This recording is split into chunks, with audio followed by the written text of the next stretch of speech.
afternoon, everybody. Anybody? Daisy? You here?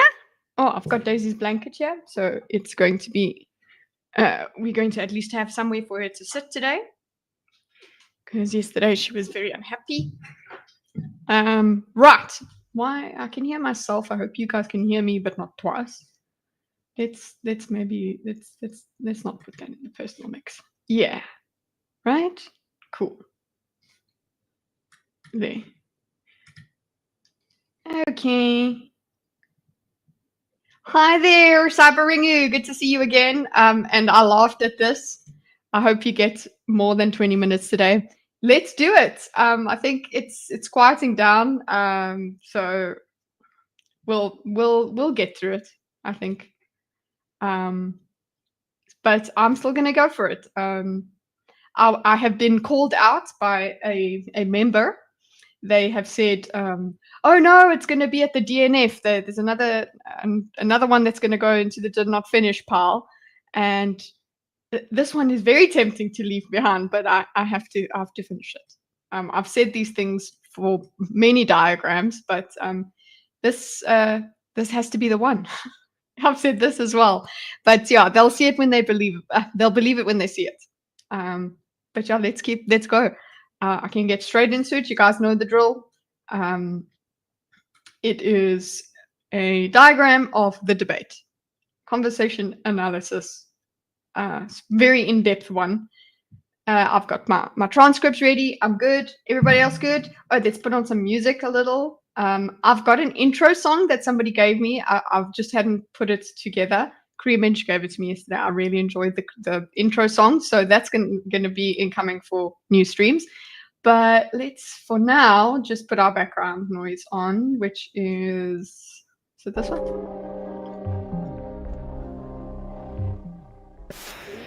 Maybe this one. Maybe go faster. How's that for you? Can you hear the music at least? But I don't want it to overpower. Hola. Anyway, let's go. Let's get the presentation up. We are at 40 minutes something. Mix is weird. Oh, it's weird. Your audio is now bad somehow. Interesting. Hold on.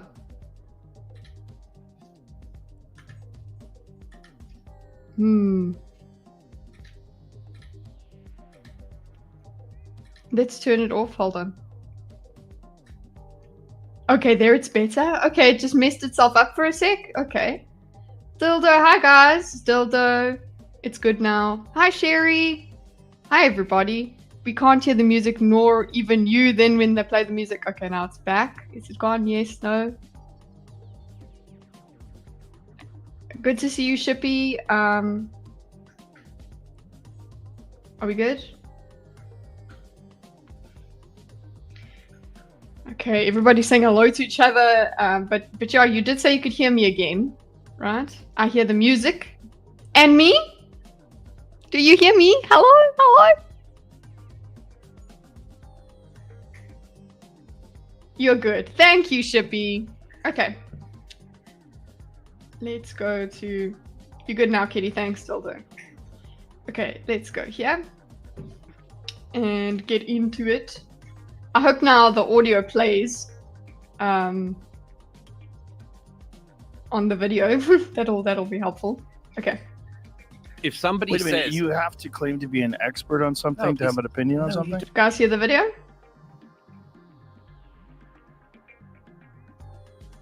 I have to have heard you say I hear the music since you asked. Yeah, I did ask about the music as well. Bring on the slop. Let's go. Yeah, I think they've killed hundreds of thousands of people and cost my country $8 trillion and degraded. Thank you, everybody. Tech support. You are my favorite people. Okay. I've got my transcript up as well. So we've got, this is the problem, Joe, is where we were. And there's a very good argument to make on that. I'm still slightly bemused about this move from I'm an expert on this and I have views to anyway. I'm a comedian. I've never claimed to be an expert on anything. This is the problem, Joe. I mean, if somebody Wait a said, minute. He just leaves it. I'm still blown away. This is the problem, Joe. Turns to Joe. Yes. You have to claim to be an expert on something No, to have an opinion on no, something? you don't have. This is the problem, Joe. I mean, if somebody says, so he goes, if somebody says you have to claim to be an expert on something to have an opinion on something, what? Hold on. To be. If This- somebody this Wait a is minute, the breakup you have of to you. claim to be an expert on something No, to have an opinion on no, something? you don't. Yeah, he's actually trying to guess your argument, Douglas. He is trying to guess your argument. You have to claim an expert on something to have an opinion on something. This is what he's trying to figure out.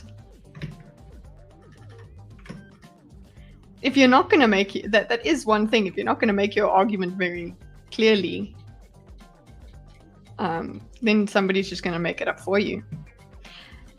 Usually in debates online, people will make your argument up for you anyway, but you're kind of inviting it. Okay. Like, I love that we've now, we're now just going into, is this what you mean? Like, I guess we have to do that. That's where we're at. You don't have to be. You don't have to be. But So Okay. You don't have to be. Okay.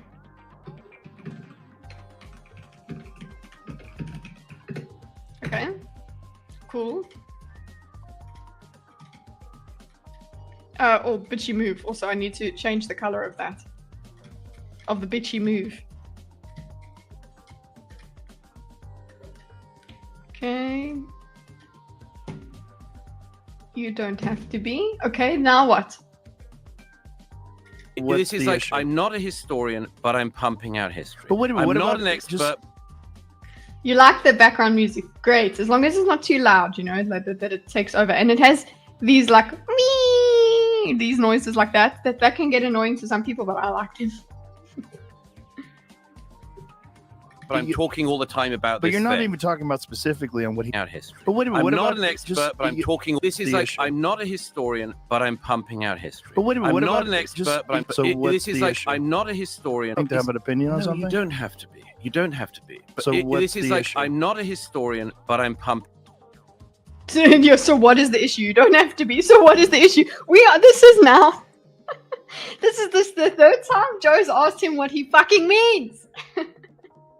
Okay, so you guys, sorry, microphone. I love you.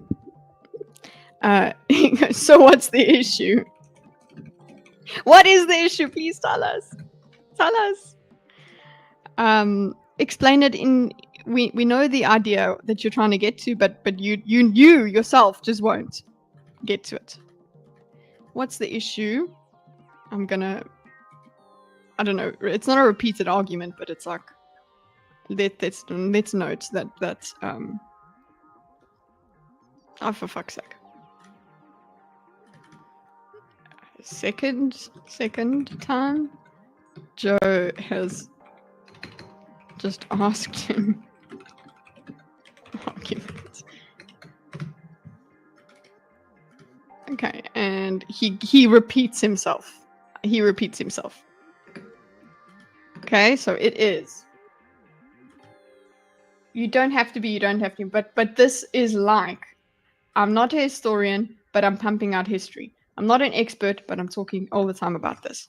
You're still not explaining yourself. You're a writer, you're an author. I'm sure you are way more articulate than this. But he's debate bro at the moment. He's debate brained. I'm not a historian, but I'm pumping out history. Okay. Let's examine the way that you've phrased this. Like, that would be a way that we can work with it. Pumping out history. What do you mean by pumping out history? Do a Jordan Peterson here and say, what do we mean by absolutely everything in the sentence? Okay, I'm not a historian. Cool. Let's break the sentence up. Let's diagram it. Oh my gosh. Like we said, maybe we need a live diagram of these things. Okay. Okay, I'm not an expert. I'm talking about all the time about this. Isn't this it seems like it's contradictory with this. We have to be he needs to, it's up to him to provide nuance here and explain to us how these don't, how where's the nuance? Like, make requires nuance explanation, otherwise contradictory. So he needs to go further. Okay. Out history. But wait a minute, I'm what not about an expert, just- but I'm talking all the time about But this you're not thing. even talking. Dildo, if you don't want political stuff, go and watch Good Mythical Morning. It's nice. They eat food and play games. Go and do that. Very wholesome. How do you have the patience to sit through this, Kitty? I don't. I yell at it. That's how. I filter my emotions through this process. If I was sitting alone, I don't know if I would be able to do it like I do. So if I wasn't recording and thinking out loud, I would probably get into a very irritable mood by myself. So I don't have the patience to go through this. But also it's a challenge. Let's go. I was thinking, like, what will it feel like to have finished this? Because I felt so accomplished getting through 40 minutes, which I said was what I was going to do. So now I've been challenged to continue the whole thing, finish the whole thing, and we have to.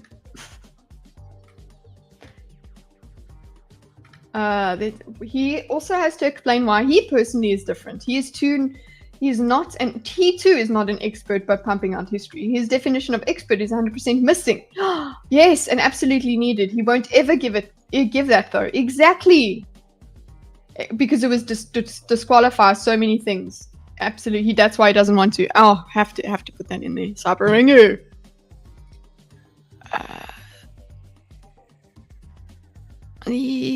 insert call out.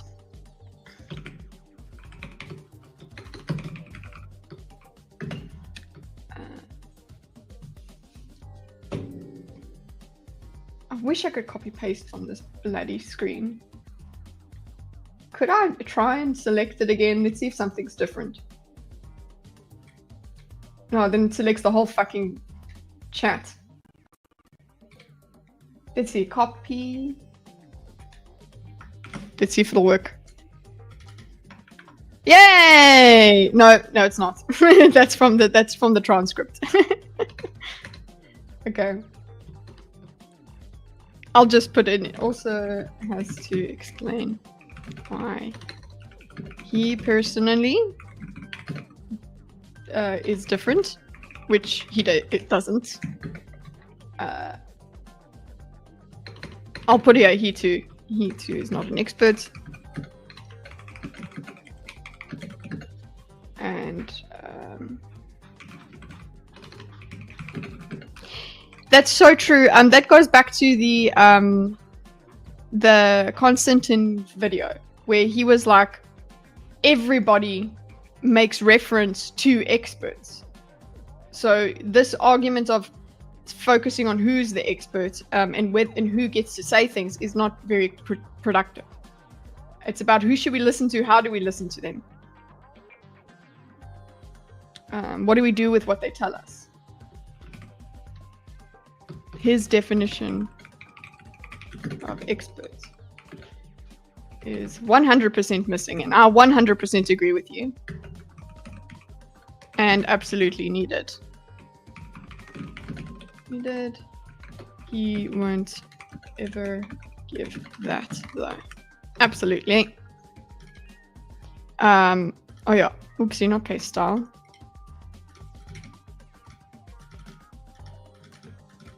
That though, and also your other point there that it disqualifies so much. Love that.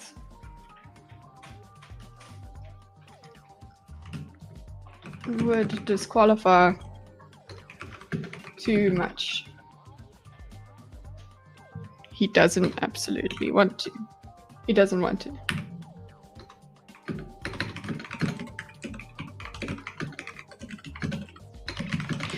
Sweet!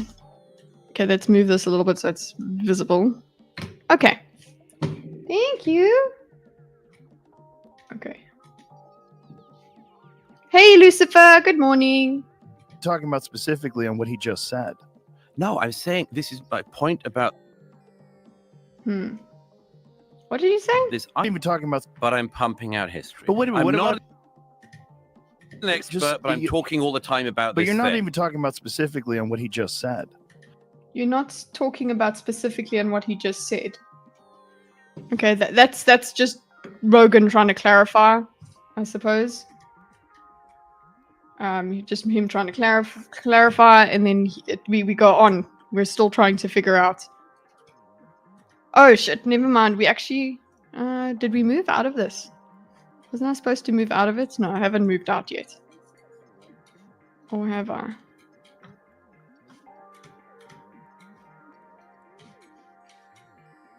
Fit map no longer works, guys. Okay, there we go. Are we out of this block? This block over here, just hold in this section. Very unproductive disagreement. Okay, this is we're trying to get out of the unproductive disagreement. I feel like this needs to go outside of the boundary then.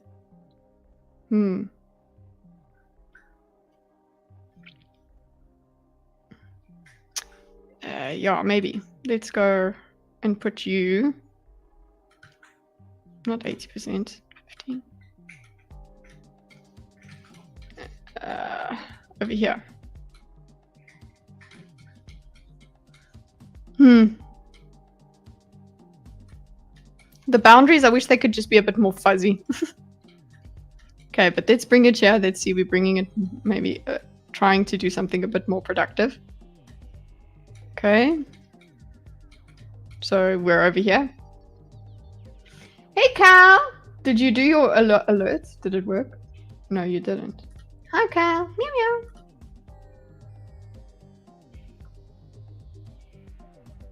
It can only take so much of this waffle. Of course, it broke.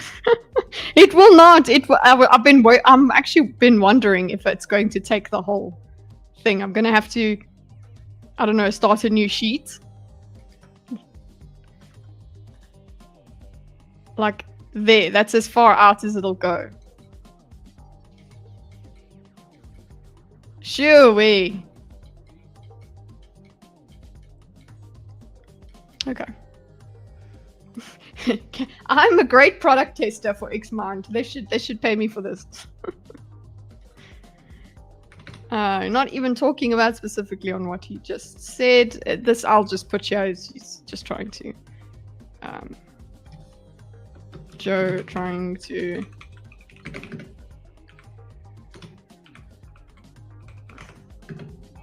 Go there. We're not getting it, but yeah, we absolutely should. Why don't we get a definition of expert here? But he goes, no, I'm saying this is my point. No, you're just making the same point again.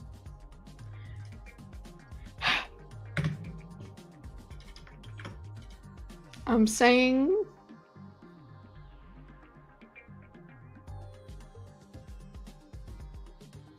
I love this. Okay. Where are we at? Yeah, I know I'm saying this is my point about this. He, and then Joe, I think Joe goes, you say I'm not an expert. So what's the solution? Not to talk about it? That is it. That's what we're been frustrated about. Like, so take us further. I'm going to use the song. Yes, I am. I'm just trying to figure out which one. By the time I sat down, I was already late. So we can listen to it at the end of stream. No, I'm saying this is my point about this. You say I'm not an expert. So what's the solution? To not talk about it? No. This is this third time.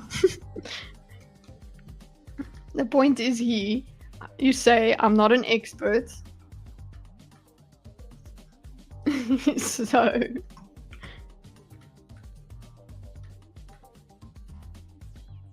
this is my point about this. Your point is not. It's just repeating yourself is not going to make more sense to us. But Now Joe is asking the right question. I don't know, would you not ask the same thing? Like, so what is your solution? Remember, we did ask, tell us about solutions. So what's the solution? Not to talk about it. That's exactly, we need to take it further. Finally, we actually get this question. I don't think we get the answer, but finally the right question. It's actually the third time he gets, and Douglas is given an opportunity to discuss further, engage with the topic. Okay, but he does not. What's the solution not to talk about? Hey, Congo Chris. Oh, it's to have more experts around. That's exactly, sorry. That's exactly what Dave asked you. Dave asked if you should have the other guy on the show, and you said no and carried on because you were being pissy. Douglas. It happens. You don't hear someone, but you just run over whatever they said. So he says no. It's to have more experts around. He's so exasperated, as if he's not the part of the reason how everything has gotten this tangled. We were here. You were here. You were watching. You saw it. Well, the expert class hasn't done a great job. I know. Man. This is more experts around. Okay, but now we have Dave saying, but the expert class hasn't done very well. That doesn't mean you don't speak to them. You call them into account, Dave. No, it's to have more experts around. Okay, which let us go questing. Okay, because that's what I love about diagramming. It's being able to connect literally. You could neatly reference it with citations, line this, line that in the transcript. What I'm doing is putting a line. Okay, which is going to take a while to find. But this is what a brain has to do, okay? Basically, just go back into the memory and say, oh, where are we at? Okay? We have to go to... Come back. Let's see if it's here. We have to go to when Joe... is there Control F in this thing? We have to go to when Dave said, so what are you saying, that we should have him on the show? I remember this block somewhere here. Yeah.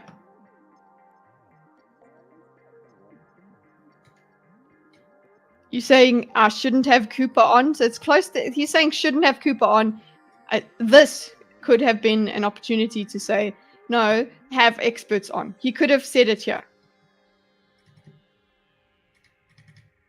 So he could have actually had that response all the way back there, but he was too busy being rah. So I'm going to say could have phrased this, had opportunity to phrase this several times before, but was too occupied with dislike of Dave. I know there's more response videos. Dave's responded to Constantine and all of that. Your Twitch settings have been cooking. All I got to do is deny the messages of the bots. I guess that's working. I put in the phrases cheap viewers, all of that stuff. That's his thing. Yeah, CFS Paffy, I took it personally when you said it was going to go to the DNF pile, and I'm continuing. They don't come through anymore. Yay. My bad. I thought you might want to see the response. Listen, I do. Don't say my bad. I'm saying I know that, but we are trying to get through this. I can diagram the responses. That would be cool too. Like diagram, because I mean, listen, Constantine's video is like 17 minutes and it's got some promo in, we could diagram that and we could diagram bro's response. But listen, the meta is where he loses hard. The substance he could have happily argued, but chose not to, for whatever reason. I'd say the reason is because he has a personal dislike for Dave, and it clouds his better judgment. Okay, where are we at now? No, have more experts around. Well, the expert class hasn't done a great job. That does not make, just because this is an optical sort of well done note, it's a good-ish response. That doesn't mean we now take all experts and we chuck them out the window, Dave. That's probably why Dave disagrees. This is all what I'm thinking. It's probably why Dave disagrees with Constantine about this.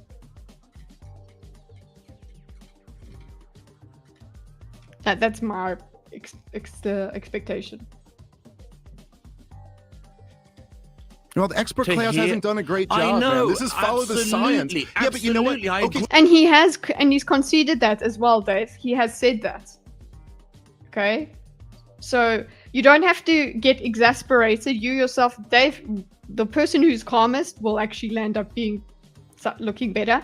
Not that I do that, but he gets exasperated. Dave gets exasperated here, but the expert class, that this reaction is as if you're saying eradicate them all and don't listen to them. Gosh, this is making me want to listen to Dave's response.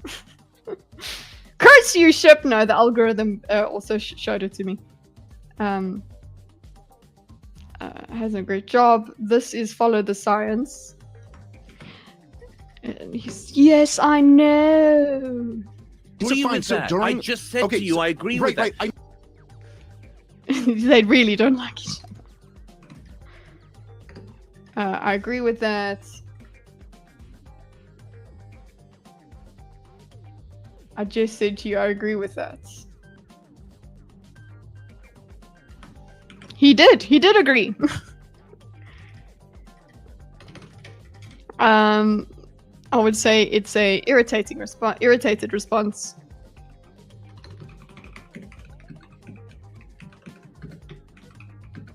I'm not thinking and both, he also does this. He focuses on I agree with you, but he didn't play agreement very well. It's the most the most contentious agreement ever. I just said to you, I agree with you, but so now what? Is anyone going to say but? What's happening? But so one Douglas, of the problems during all of COVID, fire away. They hate each other. I will put my track record against any of the expert class on COVID. I'm glad to do that. So should I just shut up? Should I have shut up by opposing lockdowns and opposing vaccine mandates and talking about the lab argument theory? at the time. You realize that's the entire argument that you're making. Yes, Sonny, sweetie, baby child, Dave.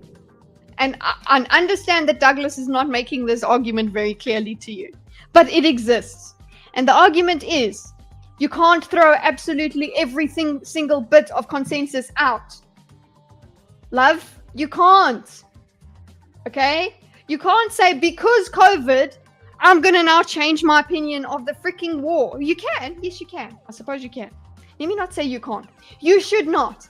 If we think about how Constantine says, it would behoove you not to. And the thing is, we would not give a shit.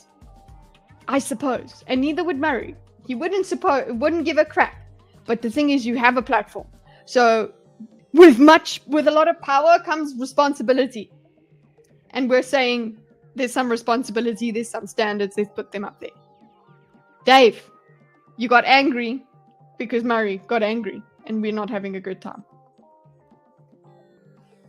Kitty, what Douglas is doing is deliberately trying to make his fellow guest exasperated to make it appear as if he's responding emotionally rather than logically. I think both of them are actually exasperated. So as much as Douglas is trying, sure, he might be trying to make Dave exasperated. He himself is exasperated. So that technique is not, he doesn't realize how exasperated he is and how how emotional he comes off. Like he as well has lost his shit. Nope, Dave loses here. Remember when I was right one time? Celebrate, conflate that to my current argument. Side with me. Exactly. That's it. Remember I was right that one time? Remember? And he also has a whole bunch of smugness. It's just that his smugness is American smugness. Okay? Look at the smile on his face. He's very excited during this vaccine exchange. Look at his face. He's so happy to take him on. Oh, Douglas is feigning exasperation to up the ante. I think he's properly. I feel like he's actually properly exasperated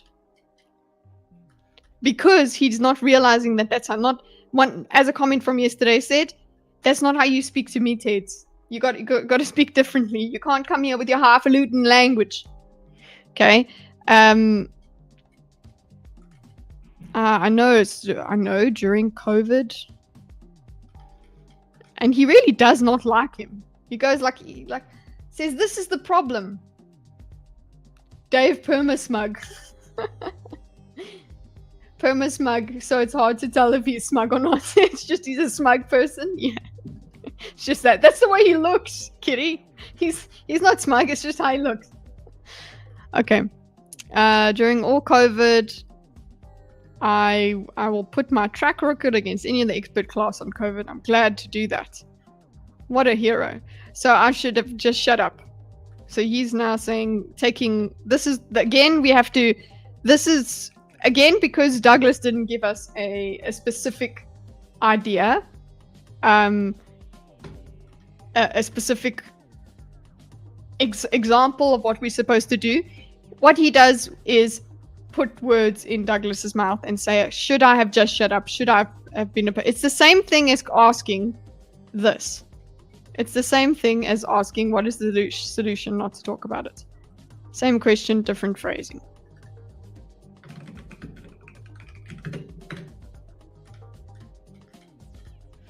Okay, should I just shut up by opposing? He opposed the tyranny of lockdowns.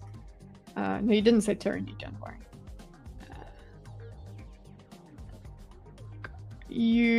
Okay.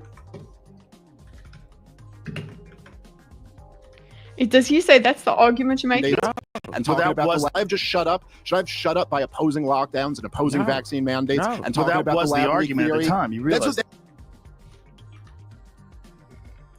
shut up.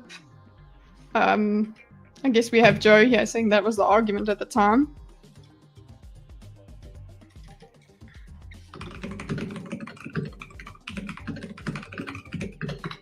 Okay. That you are supposed to shut up, that the experts follow the science, the experts, you would have your little warning under anything that was on YouTube that had COVID. David Smug, I dislike him. Douglas is dismissive and superior. It's worse somehow. It is. I think, yeah, you just, there's no goodwill or charity towards Douglas because of his dismissive, condescending ways. That's the interrogation. Let the expert handle this. That's the entire argument you're making. This is the next part of the transcript that Grok kept. So opposing vaccine mandates. That's the entire argument that you're making. Let the experts handle this. No. Yeah, that's the entire argument. Let the experts handle this. Like he's pushing him to this thing that this is what your argument is sounding like. You're not giving us extra. You say here, no, you don't have to be. But he's not giving us this required explanation to give us for this argument. The way his argument is being taken now by Dave is natural because he doesn't give anything extra here. Okay. That was the argument at the time. No, you're not an expert. You're right. I was just a comedian. Wildly. Is it a sticker? What is this? Lucifer? What's that? Alright. Thank you, Lucifer. I don't know if it's a thing. Douglas, for dildo, we gotta get Matt on here at some point. What, a foul ball, Matt? Okay. The entire expert you're making, like the experts handle this, you're an expert. You're not an expert. Okay, so there's high... Get real dollars, Lucifer, says Congo Chris. Not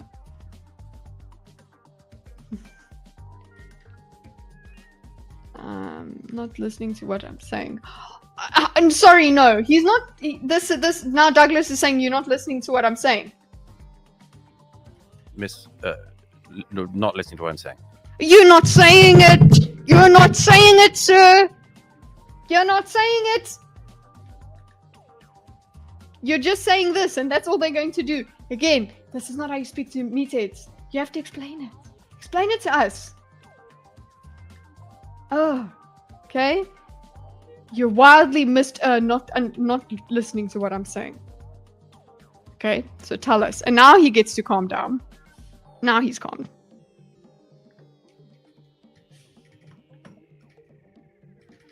You're wildly.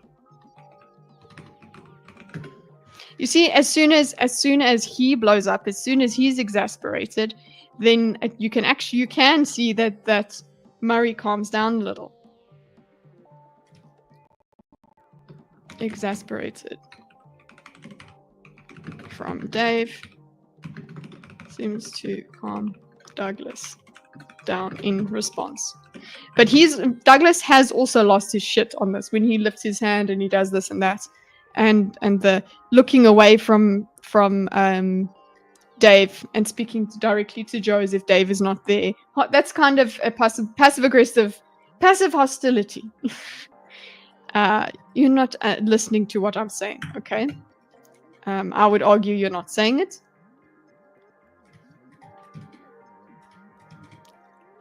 Because you're not saying enough.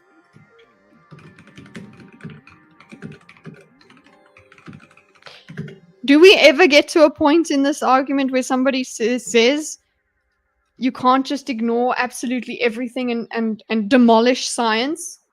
Basically, you can't do that. I think you have to take... I think we should agree perhaps on the following, that one major thing can break down in front of your eyes, or many major things. And it does not mean that every single one of the sewer gates should be lifted. Okay, you see that. Okay, we get there, love. We get there, but speak simple, okay? I know that they can understand metaphors, but I'm like, why are you making it that way? Why don't you just say you don't have to throw out all the experts? Are you scared of how they're going to react? I think we should agree, perhaps, on the following: that one major thing can break in front of your eyes. He's very descriptive. He's very much a writer. Very expressive. Very emotive language being used here. That one major thing can break down in front of your eyes, or many major things. Like this, it's too fragmented. You're saying things. You need to use examples. It's close. It's the closest we've gotten to don't throw out the baby with the bathwater. Okay. It's the closest. So I guess I should be happy. Closest we've gotten to a bit of nuance. Still too not simple enough.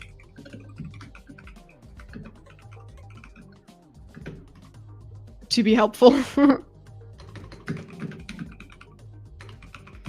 Very emotive. That's kind of his thing, to be honest. Yeah, Boris, it seems like it is his thing. I mean, when he talks about the fog of war, which I don't know when that's coming, but when he talks about the fog of war and this anecdote and whatever, and he always talks about this person who wrote this book and that sort of thing would just get on my nerves. I'd be like, okay, you're a very, very special boy. You know things. You know people. Just get to the point. Like, it's very performative, but it's just the way he is. It's the way he thinks. It's the circles he moves in. I get the point. Who's saying it should be? You, Dave, said it should be. Okay? Everybody over here is just talking shit. Okay? Because you did say.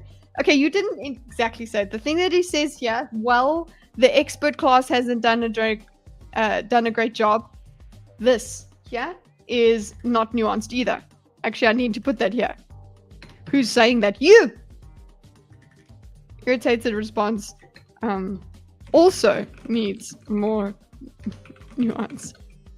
Otherwise, his argument is all experts are wrong. But he doesn't explain that.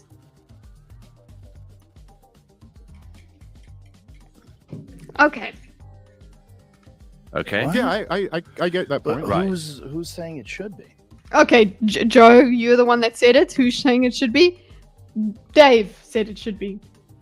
Who said I get that point? Okay. What? It does not mean that every single one of the sewer gates should be lifted. Okay. What? Yeah, I get that point. Right. Okay, he agreed. Number one, Dave agreed. I get that point. I don't know if that's agreement. He understands it. I don't know if he gets it here. It sounds like there's a but there. And Joe's just who's saying it should be.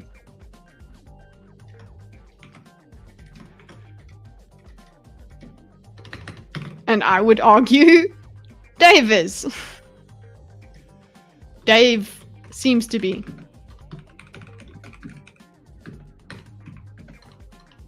With his own lack of nuance.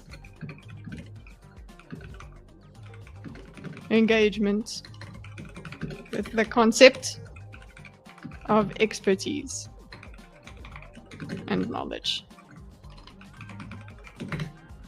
We're not interacting with it. We just look at the ideas and we wave at them as they pass by. We don't talk about them.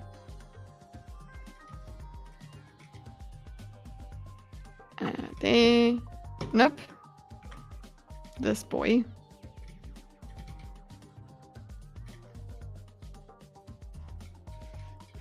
Da, da, da.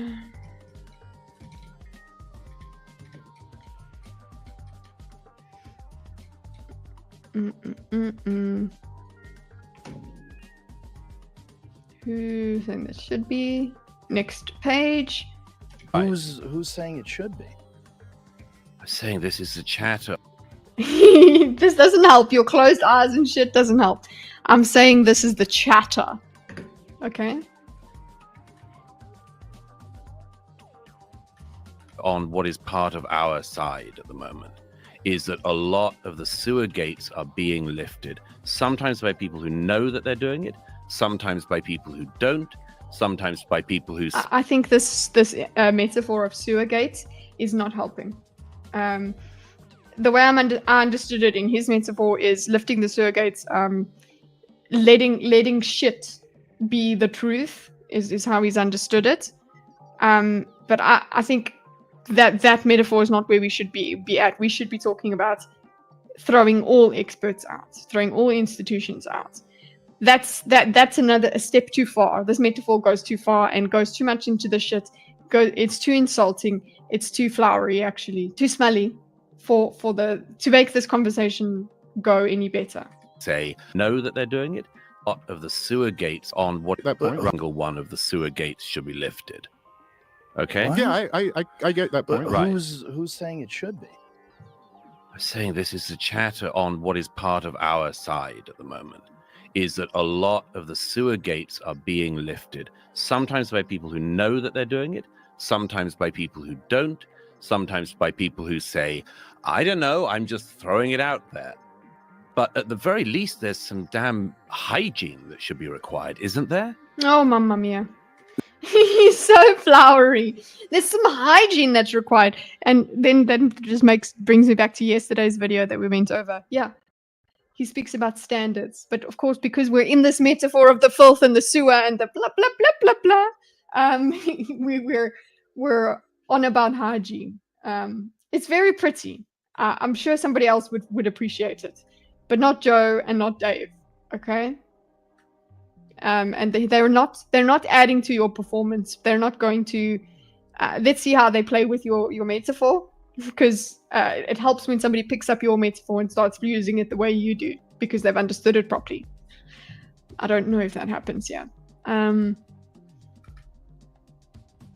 Flower scented bathroom air freshener. Exactly. That's what we're doing. This chatter, because this is true. All of this is true. There should be some hygiene should be required. Again, vocabulary is not serving us well. Yeah. Just put it simply. But it's,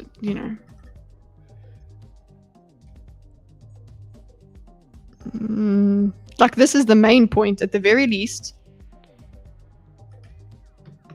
At the very least, there's some damn hygiene that should be required here, isn't there? Okay. Just gonna say more words. Yeah.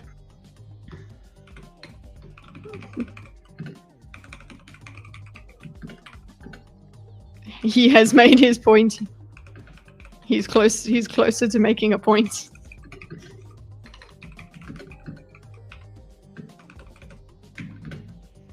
But it's taken him so long and it's made us so angry.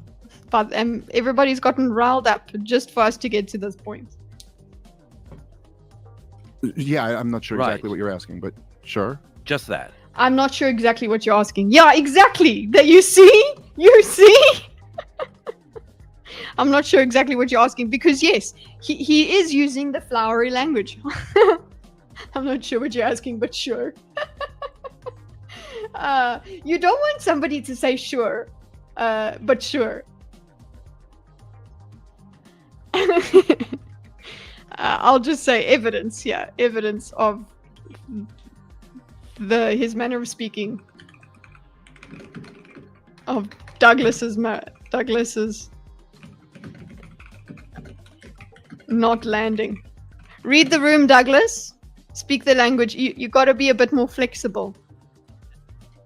I think you got to code switch a little. See if you can do that. You got to try. Let's have a bit of hygiene on our own side, not lift every sewer gate. No, you're just using the same thing. Do you think he didn't hear you? He didn't understand you, sir. He didn't understand you, friend. You're just repeating yourself. So let's go. Let's have a bit of hygiene on our own side. Bro has said, I don't understand you. Okay? Bro has said, I don't understand. And you go, you say exactly what you did before. Sewer gates. Okay? Our own side. Not literally repeat. Like actual same words. 0 fucks were given. That day. Insert play button. I'm gonna say literally the same wording. When somebody tells you they don't understand, just try and explain. Use different words. That's how humans work. Just use, even if they didn't understand, use what was given. What was I given? You were given nothing. 0 fucks. Not every literal. Just repeated himself without clarification. For Dave, he doesn't make anything better for Dave here. It's not a. Do you see that this is not a cooperative conversation? Conversations that go somewhere, that get interesting, that aren't just interesting because they're blood sports. They're cooperative. They are looking for some sort of line, some sort of middle ground, something, some sort of solution, something. Okay, they're looking for an answer, and when it's like this, you're gonna land up having stupid back and forths. And you'd say to me, why are you putting that in the diagram? Because I want to show How many times we've done that? Okay, how many times we've walked back and forth? So you mean the right wing broadly speaking? Broadly speaking, and I'm sort of funny about libertarians. I'm never quite sure. I always say I think libertarians are essentially the bisexuals of politics. They should just choose, Joe. Oh, there they we go. Choose. Oh, there we go. We're performing some nice things. Okay, we're performing some laughter and we're being friends after this. It's for a little bit. They just want everything at the buffet. That's very funny. Well, I think we want something. I don't know. Okay, that's okay. Broadly, so the question was, when you say your own side, our own side, you mean the right wing, broadly speaking. You're not the far right, though.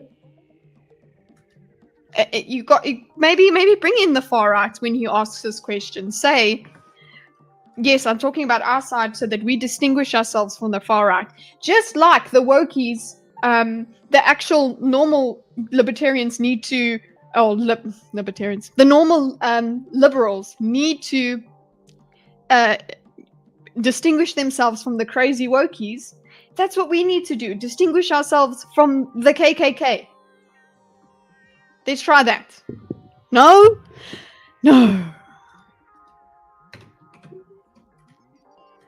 You know, sometimes I actually think that my simplicity, the simplicity with which my brain operates, is that sometimes it's a good thing. It helps, okay? It helps me work with things nicely and simply. It's a privilege. Like this over here, that this is a problem. Douglas, you're a problem. Well, when you talk to people like us, I suppose. Bring on Nick Fuentes? Yeah, sure.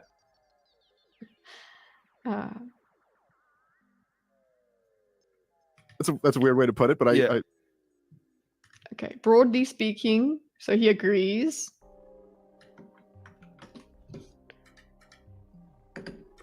This and then goes into a joke, I suppose. We have that idea, and let's go to the next one. Okay, let's put the next one in there. And I'm sort of funny about libertarians, never quite sure. Okay, that's very funny. So.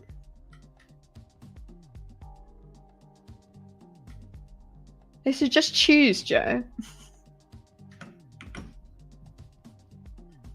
This is the same cycle. At some point, the right-minded banded together to slow the hardcore left. Now they have power. They'll tear themselves apart. Rinse, repeat. Yep. The pendulum swings and swings. And the centrist suffers. And the centrist shall inherit the earth once everybody destroys everybody else. We hope. Sort of funny about libertarians. I'm never quite sure. I always think it's libertarians are essentially bisexual. Lolsies! We got a joke to diffuse the tension, but I don't think it goes all the way away. Joke to diffuse tension.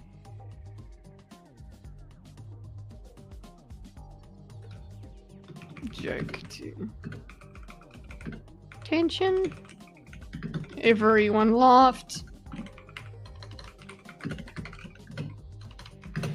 Okay, and then we have, but then Dave still seems to be pissed off, or not pissed off, still after that. He's like, okay, cool, you made us laugh, but you don't get away with that. I'm still going to ask you. I'm not distracted by this laugh. I see your point.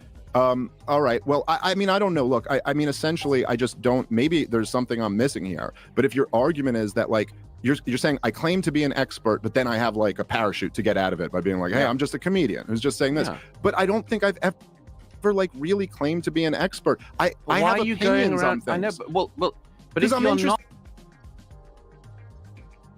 James Lindsay is going to do a told you so loop in about a year or two, justifiably so.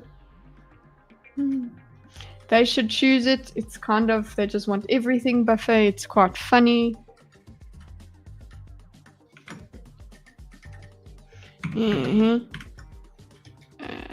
He just goes, that's very funny. I want to note that. Funny, but not going to change his... funny, but still wants to have the conversation. Not letting the joke distract him.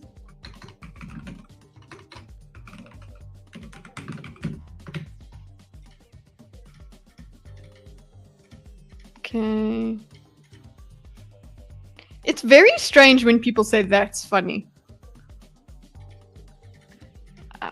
I'm gonna try and notice when I say it to people, because I think I genuinely, when I say it, I think I genuinely mean it. I'm not just, that's funny. Like, I just think there is a certain way that people use that thing of that's funny. It's got some function I haven't figured out yet. This over here is that's funny, but or that's not very funny. I don't know. I think I want some things. Stop saying a weird way to put it. Fuck's sake.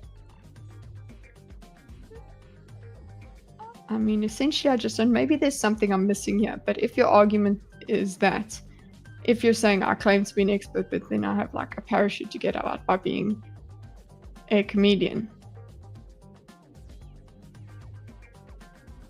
Okay, so we are rehashing the expertise discussion here. This is the same question. I think it's the same idea. Okay. If your argument is that I have a parachute to get out of it,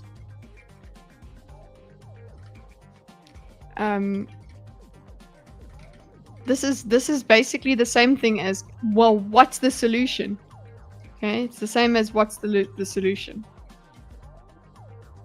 This thing over here.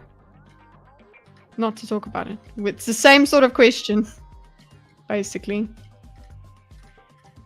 I really claim to be an expert. It's just, okay. Nobody is claiming, he doesn't have a problem about, he doesn't have a problem exactly with them saying that they claim to be an expert. Oh, he goes, yeah. What if your argument is that, like you're saying, okay, is that I claim to be an expert, but then I have like a parachute to get out of it. I don't think that's what his argument is. His argument is not that you claim to be an expert. It means you're listened to as if you're an expert.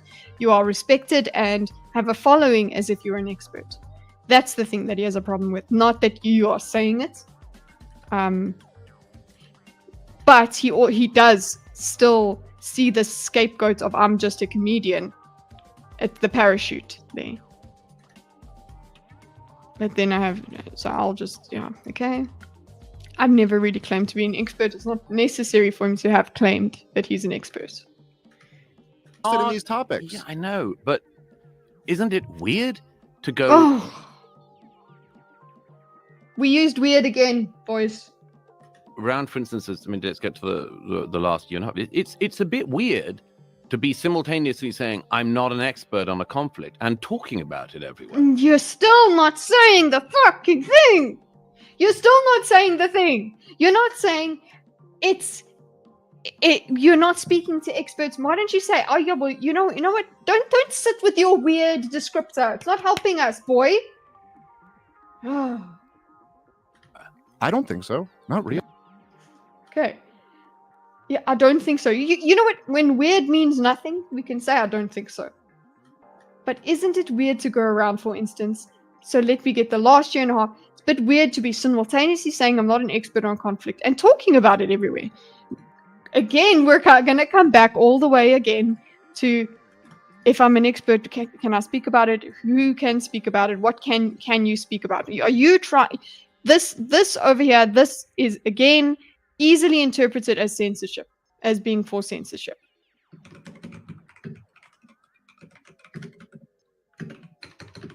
Being for censorship and strict gatekeeping. Keeping on what podcasters can talk about.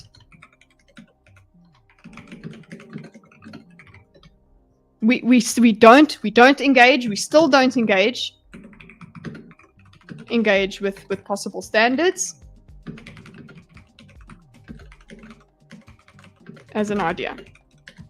We're still this is wow. I didn't realize this went on as far. Who are these elusive experts on the Israeli conflict? He's the expert. But when it comes to that conflict, everybody is an expert. I think the broader conversation we can have here, Boris, as well, is when it comes to anything, everybody is an expert. This is the internet, the phenomenon of the internet. Remember when the submarine happened, everybody was an engineer. That's the joke. When Amber Heard and Johnny Depp are on trial, everybody's a lawyer. That whole thing, just because you're interested in it, okay, that doesn't mean that now you're claiming to be an expert.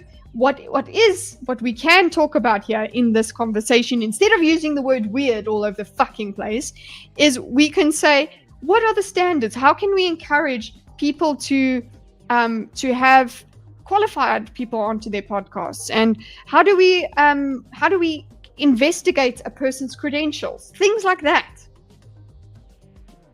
No.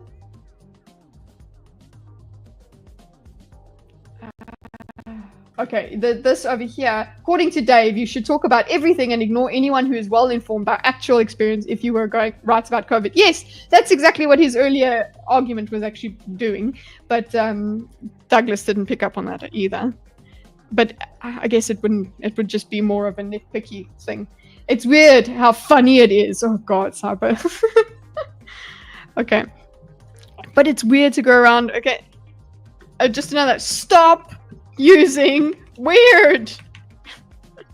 Should we have like a stop sign? Is there a stop sign here? Not red flag. Boo! Down vote. Down vote for he's using the weird. We need more critical thinking instead of bias confirming, which is what typically happens. Yes, and I think we can talk about that. Why can't you talk about it? Talk about it on your podcast right now with millions of people watching. Do that. Morning, cats and kittens. Hey, Josh. Really? I mean, I don't know. I don't think like I don't know. I don't see how you Do can't you have an talk opinion about on these things? Which Yay! Look, Joe, that's a good one, Joe. Joe, that's a very good one, because here he is addressing what Cyber Ringu was talking about earlier, where he's like, he's got to actually address that he's not an expert either. But he will be an expert on the conflicts, I suppose, because he's been on the ground. I think that's where the conversation comes from. Not really. I mean, I don't know, because he just says, I don't know. He's now just, you know what? It behooves Dave to say, I don't know, when he just says, I don't know. Not really. I don't know. I don't see how you have these things. I don't see how. This is an okay non-response response, because his response didn't help. Why not? Just a response. Just, okay. Non-committal. Response. Not non-committal, just valid response. Considering how useless the descriptor weird is. You could actually say, from Dave's point of view here, you'd be like, what's weird about it? Everybody does this on the internet. It's actually not weird. It seems to be like a human nature thing. Talk about Amber Heard, talk about all of that. Just right, yeah, if you just see the word weird twice, you hear weird, and you see the face. All these things that we're talking about. some of them, yeah. Are you an expert? I am on some, yes. On some, But but you talk not. about something that But you're not some an are expert on. You'll notice. Yes. I love this, Joe. Okay, so, what's we got there? Got to go, work, love you all. See you, Lucy. Give loves to the poochies. I don't know. I don't see how. I think it would have been better for him to say, it's not weird. It is, actually. It always happens on the internet. People talk about things they don't know about. That's what we do. Curious, and it makes more sense. Ooh, curiouser and curiouser, Creamage. Just So that I what should you didn't do? What should you do if those subjects get breached? Okay. Sorry, where do I put Joe's response? It's a very good one.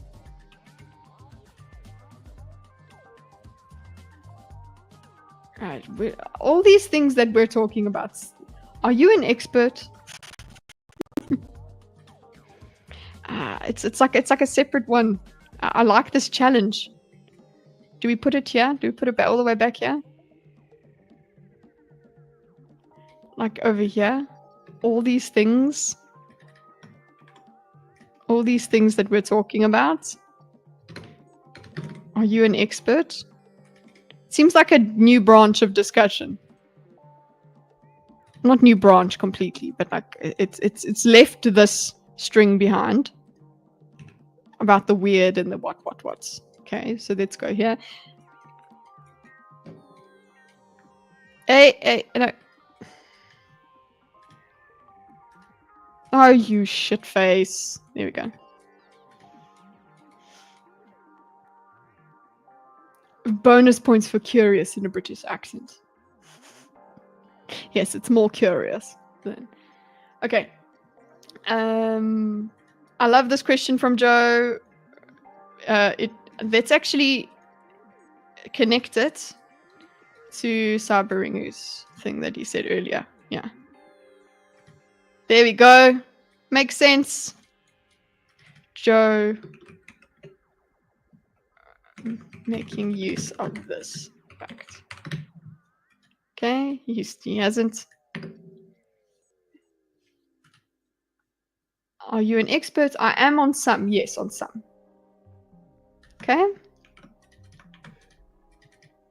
And then, of course, they're going to quibble and say, but you talk about some that you're not an expert on, says Dave.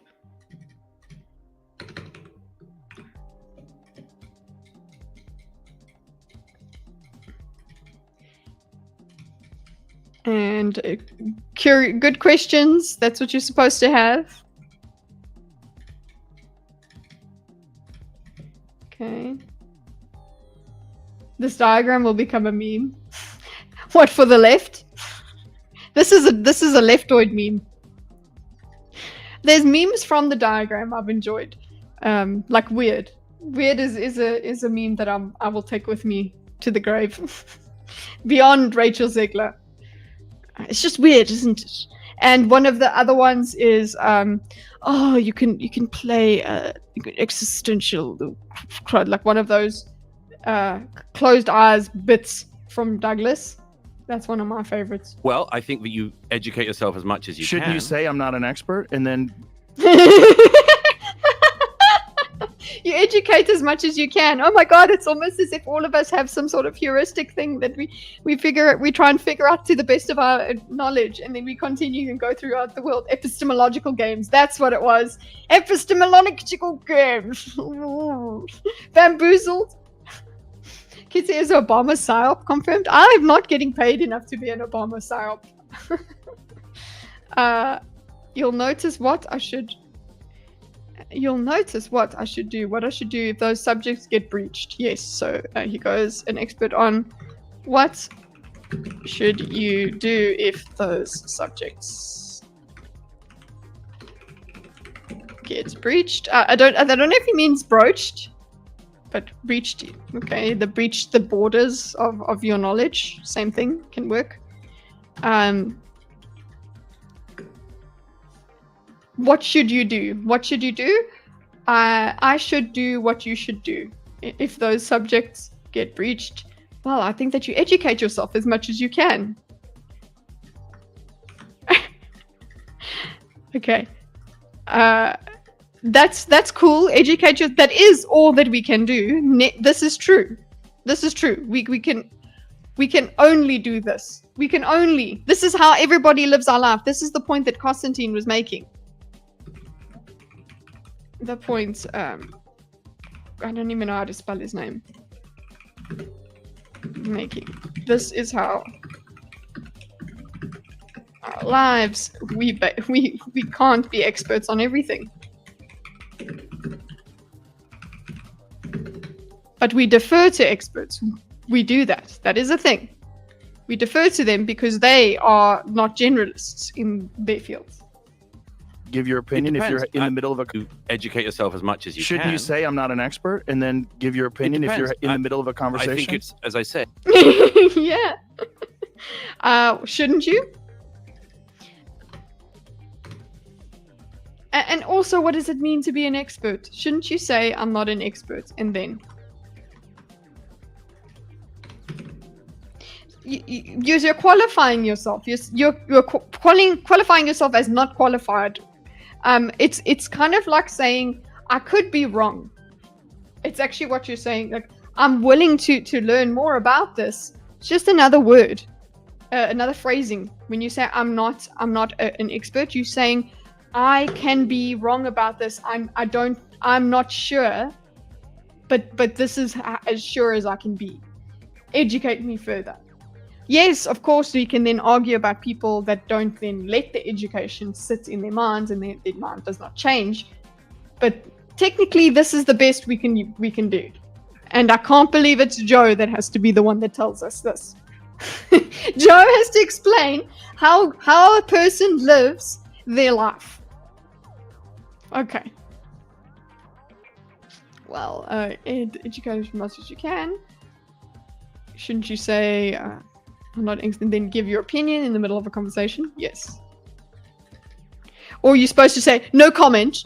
And also, we also live in an age where no comment means silence is violence. Like, my opinion on the conflicts is I don't like them because they're bad. And that's not good enough.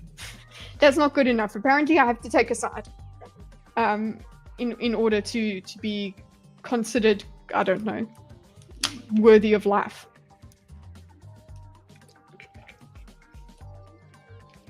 All this debate has achieved is making me think that the postmodernists were right. No, no, Dildo, no.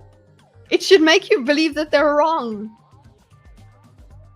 It should make you go, we can't deconstruct absolutely everything.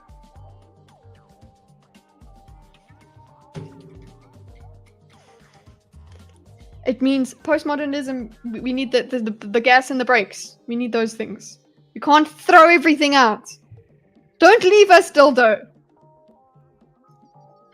Okay. I think that it's a weird move to say, I'm not an expert on this, but I'm going to talk about it nonstop. I think that is true. Listen, I will certainly.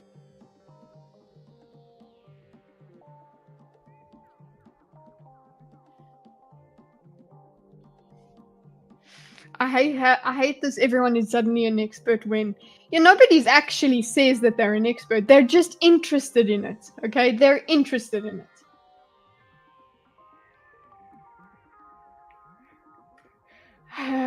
This diagram will become where are we at? Feel like I would just expand into everyone's opinions needing to be there. Ironically, what Douglas argues. Okay, that's what he's trying to argue, that yes, it just means that everybody's opinion will be there and everybody's opinion will be taken as fact. I agree, but then you just need to fight harder with the better ideas and debunk left and right. Okay.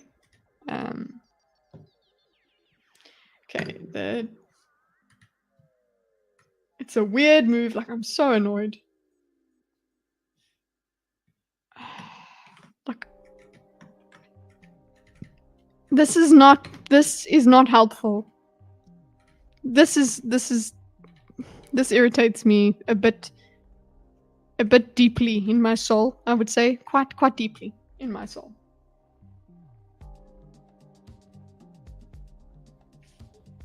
It's about why you include some things in the diagram. Like, yeah, I'm not an expert. I'm a generalist who's capable of absorbing and contemplating large amounts of relevant info when an event becomes the biggest news in the world. Yes. But the thing is, where are you getting that information, right? That you do need to be discerning about, okay? And what you take immediately in. Like, and just take as gospel, basically. Okay, I think it's, as I say, I think that it's a weird move to say. Just because you say as I say, that doesn't mean that your repetition is forgiven by me, okay? I'm still annoyed with your weirdness. We need more words. We need still need more than weird as a descriptor. Tell us what is wrong with this? What are the risks? But you see, this point that I'm putting in here, somebody in the conversation needs to ask that. It's not like you don't need a degree or anything to want to ask this question. You just need to concede that I am weird. So I'm not disagreeing with you. It's weird that I'm as obsessed with all this stuff as I am. I mean, like, okay, I'm a weird guy. I tell jokes at nightclubs and then get obsessed with politics and monetary policy and like, okay, fine. But I just like fundamentally disagree with this idea that, which I really do think is quite anti-democratic in spirit and quite elitist, that there's an expert class. They can have opinions on all of these things. It's weird for any. It makes sense for him to go to the elitist thing, the elitist argument. You're not giving us more than weird, Douglas. So what he's going to do is take it further. Regular person who's just read about it. Not my view. Not my view. Oh, not your view. Well, we had to argue this whole fucking way to make sure that it's not your view.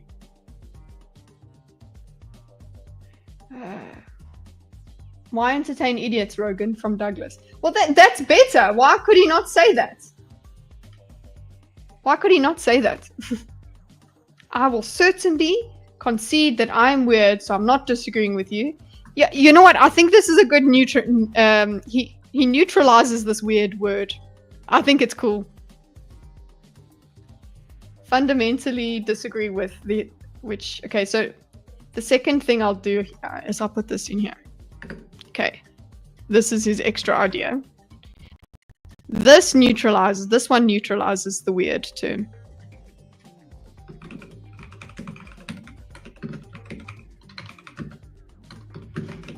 Without saying, what do you mean by weird? So we actually might get more from Douglas by Dave just saying, I am weird. Cool. Now what? Okay? You've called it weird. I just think it's weird. Okay, it's weird. Now what? Now what? Explain further. So basically he's just saying, yeah, it is weird. Okay, fine. It's a cool tactic. This is, maybe he realized this is not something he needed to die on. A hill you didn't need to die on. You didn't need to disagree with nothing. But now he goes and he decides this. I'm not angry with him for making this argument because Douglas has not made his argument clear. This is what he thinks Douglas is saying. I just like fundamentally, thanks Grok for keeping in the likes. I just fundamentally disagree with the idea that which I really do think is quite elitist and anti-democratic in spirit and quite elitist.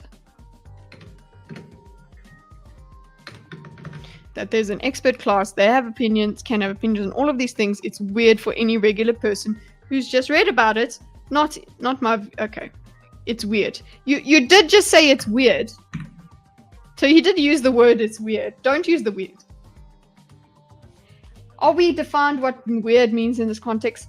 I don't think so. Not directly. Not what do you mean by weird? I don't know if I don't remember. I don't recall at all anyone saying what do you mean by weird. Creamage not appear approved by the experts, but you see that obviously is what we think he means by it, but he doesn't himself say it.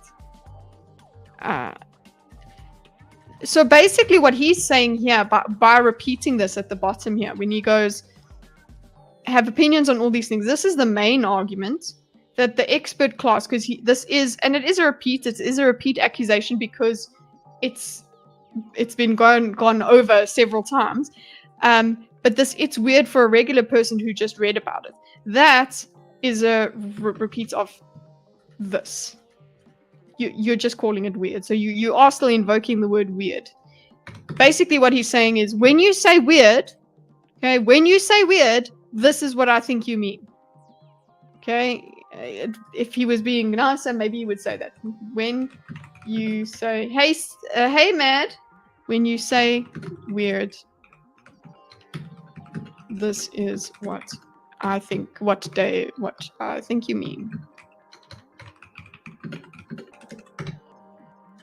Okay, and he's now got to say it's not his view. Now, please tell us what your view is. Give us the nuance. Give us the nuance that will make you not contradict this. Okay, so what is his?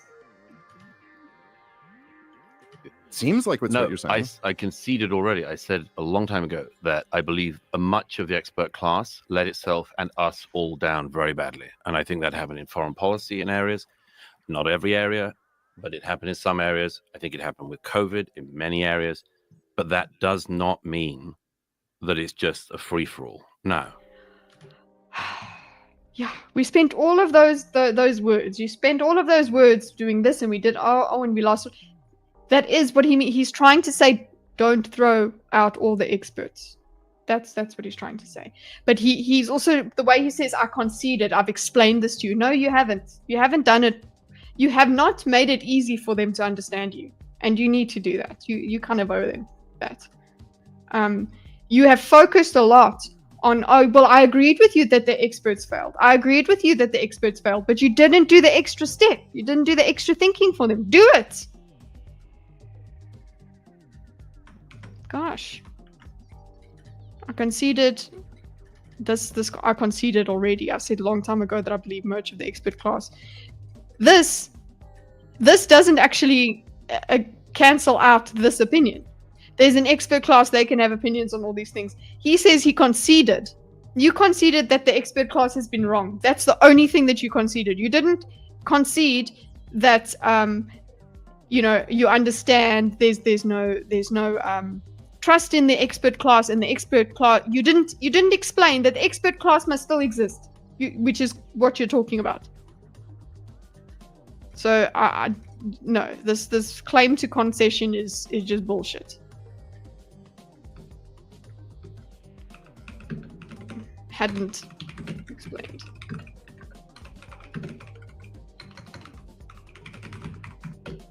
Claim to is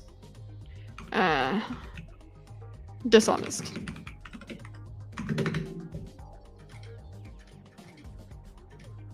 And convenient. Very badly, and I think that happened in foreign policy in areas, not every area, but it happened in some. You're using all these words, okay, in COVID, blah, blah, blah, blah. It shouldn't be a free-for-all. You should focus on the free-for-all thing. This, free-for-all, that does not mean this is the main point. Look at your main point only comes at the end here as a little aside. You need to do this better. Speak to the meatheads properly.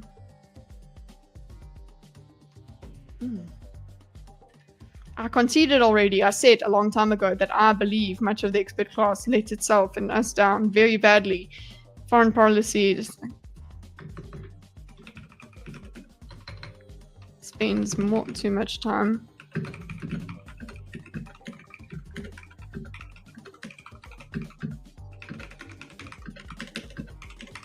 Then talking about the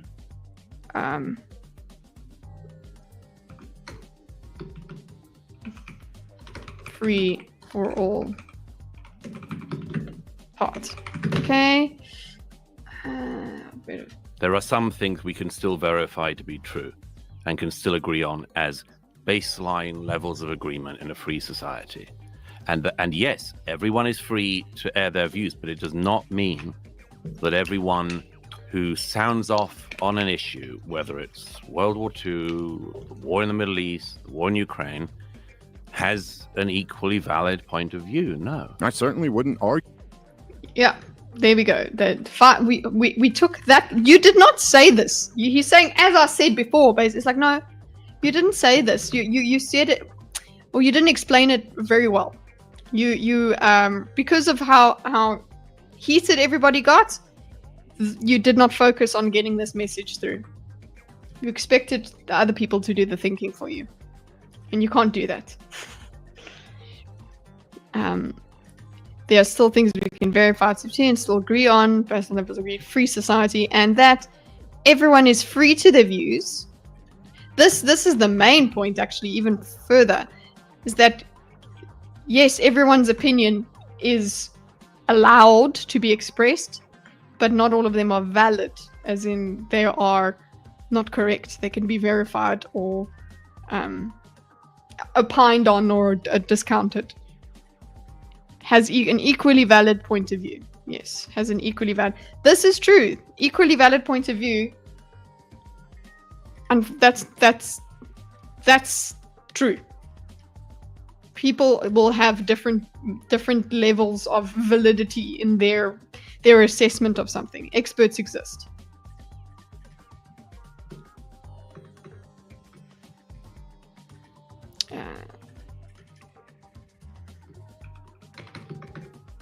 Could have focused on the idea that not everyone has an equally valid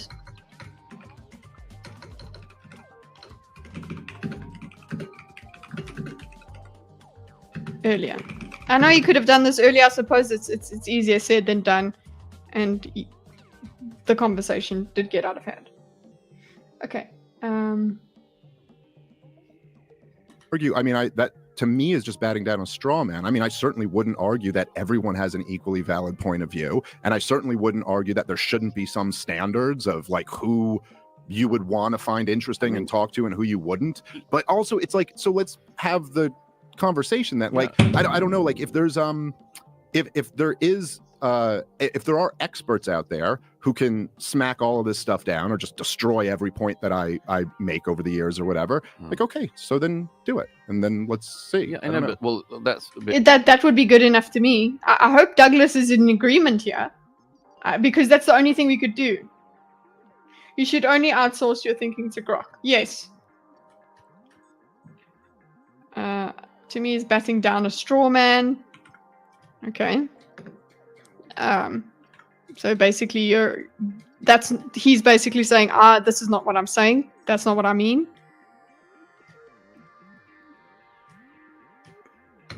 To me, this is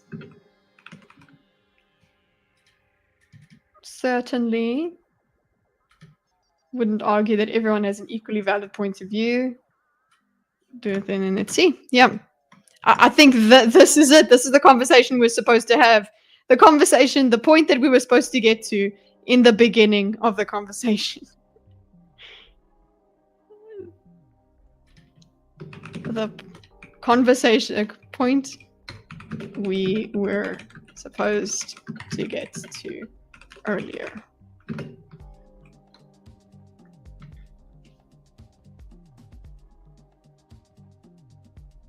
I had a fight with chat a few days ago about how there are reasons big archaeology have to be gatekeepers. It's the same in most fields when there's pseudoscience being treated as equally valid. Yeah, was that where you were talking about the pyramids and all of that like the chatter around that? They have to be gatekeepers. Yeah. Or just the pyramids were not built by slaves, it was paid labor, that whole thing. I only listen to the sexperts. Josh, you go. And it's great. The sexperts are great. Batting down a straw man, I wouldn't argue that everyone is an equal lad. Okay, so he's agreeing. As much as he's saying I wouldn't argue that means that's an agreement. Okay. Let's do second block here for a different thing. Oopsie. And I certainly wouldn't argue. And I think that's that's valid. That's good. If this is how Dave is operating as a human, it's the same way I operate, and I really can't expect more of him. If he's saying that people should come and knock his points out, I think he needs to just make sure that he does challenge himself, I suppose. He must beware of what Constantine was talking about there, where you pick this alternative view just because it's the edgy one, and it's the one that has a bit of a resonance in your wacky audience. Don't pick it because it's the opposite of the mainstream. Don't do that. So watch out for that. Might do it without even realizing. Shouldn't be standards for like who would want to find interesting and talk to, and who you wouldn't. But also, let's have the conversation. Like, I don't know if there are experts out there who can smack all of this stuff down or just destroy. So he does wants to actually have the conversation. Let's put but also. Let's have the conversation. If there is an expert out there who can smack all of this stuff down or just destroy the point that I make, do it. Then let's see. Well, do it. I guess one of the criticisms you could give Dave here is, do you do it? Do you invite them? Contrarianism is just as bad. Exactly, and that, I think that's what Douglas sees in them, is this this thing. Bit weird because also that then it's like the debate me bro thing. But okay, what? I know, but well, that's a bit weird because also that then it's like the debate me bro thing. But you just. What kind of response is that? Oh, I think this is a good standard. Or it's a start. It's a start. But boy, Douglas, why? Boy, why? I'm gonna cry. I'm emotional today. Okay. That's also weird. You know what's weird? Hormones. Okay, I remember that's a bit weird because also then it's like the debate me bro thing. What does that mean? So you're saying, are you saying because you put weird in when you can't find the words, okay? Do you mean, see, what I would love to ask him is, do you mean debate me bro can go wrong and there can be optic losses rather than factual wins? That people that do this should beware of the orator, the person who's just convincing and charismatic. That's why conversation doesn't always help. Okay, fine. Maybe you don't have the direct conversations in person, but do the back and forth videos. That does work because that's another version of what academics would do. And then the audience is unfortunately for you, the audience is normal people. Okay. I remember, well, that's a bit weird because also then it's like debate me bro thing. Non-answer, okay? Weird. Boo, he said weird. Boo, weird.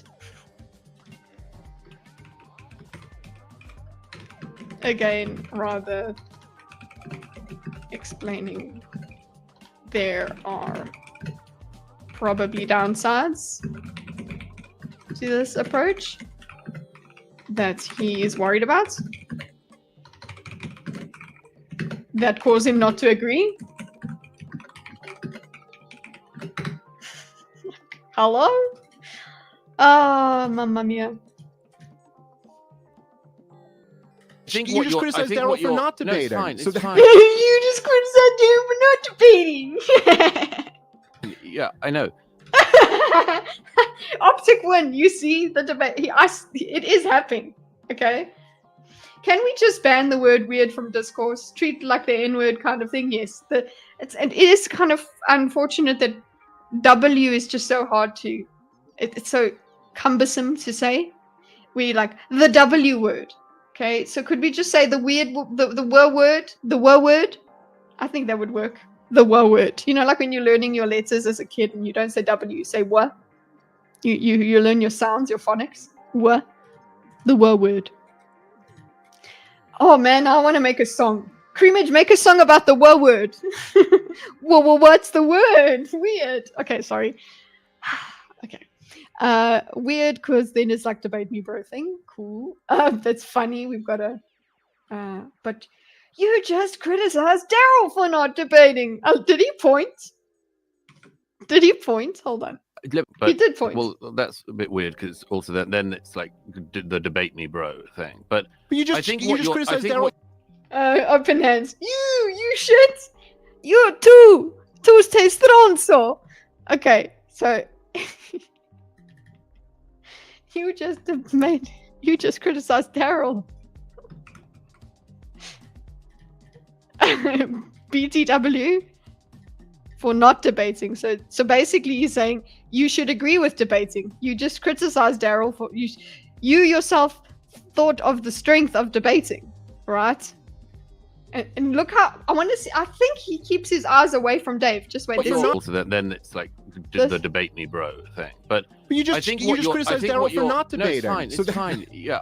It's fine. Yeah. You won that point. Dismiss. I know. Let me just make the main point. I think what I'm trying to get at, Joe, is that it's a bit like the Joe goes straight to. He does the Joe again. You little bitch. Dave has just got you on something, and of course, what you instead of talking to him about it, you go, Joe, like leave Dave alone. That's how you deal with Dave. It's go, hey Joe, ma che cazzo? Exactly, che cazzo fai? Okay, it's fine. Yeah, I know. Let me just take the main point. Okay, it's fine. I know. It's fine. Yeah, I know.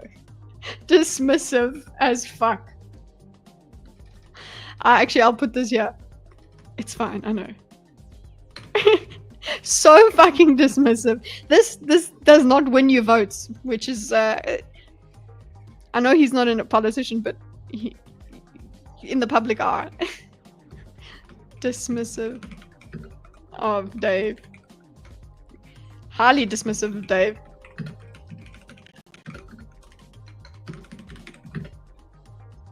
Goes on to refer to Joe again, as if Dave isn't there. This is the second time he's done that. He's done this thing of, this is what I mean, Joe. Dave is there too. You were just interacting with him, you little shit.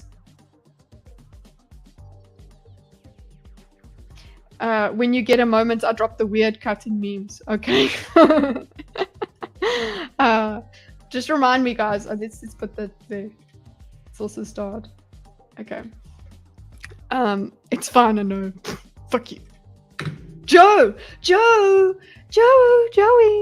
Let me make the main point. I think what I'm trying to get at, Joe. Okay. I didn't let him finish his point. Let's go. The Twitter algorithm thing, which is, yes, everyone is and should be free to say what they like on Twitter, apart from whatever the very fringe things of like immediate incitement to violence and all that kind of thing. But okay, he's getting tired. We all know that one of the oddities of Twitter, including since Elon took over, is that what you hope is a restored marketplace of ideas ends up pushing you really crazy shit. Mm-hmm. Yes. And that is what I'm suggesting is happening on a podcast level and maybe on a wider level beyond that. I get stuff on Twitter that I just do not want. I do not want a guy with 1,500 followers who's got some zany new view on something, who isn't an expert, but is an expert, to be pushed at me. And effectively what is happening with the Twitter algorithm is happening everywhere else as well.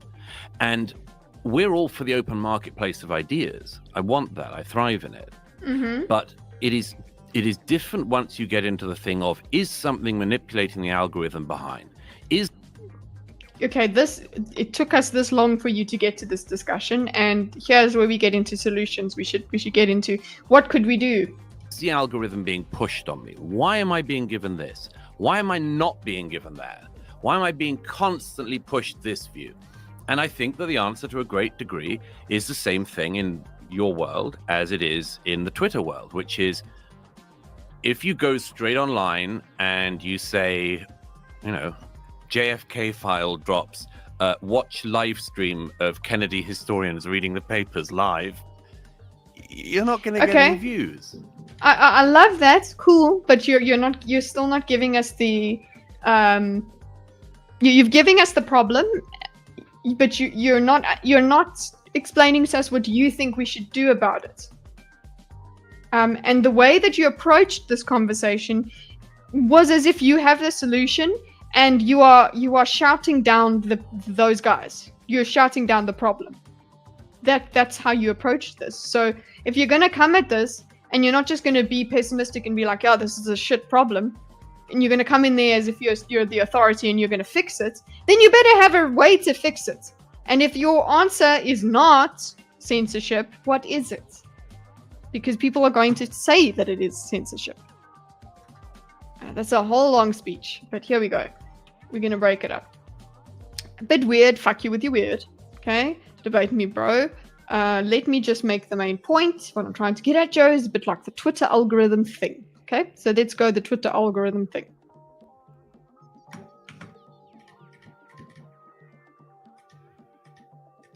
Yeah, no, expand. You can do it. There you go.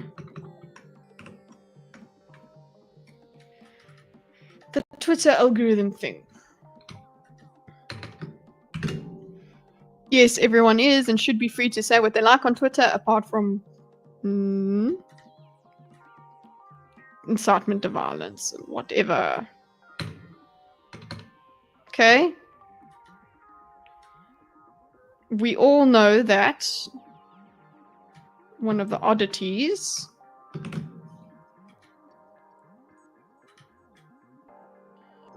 is that what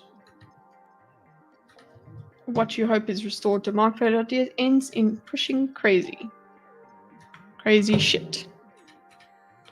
Okay, he's given us the problem. Cool. Shit. Okay, cool. We agree. We agree with this.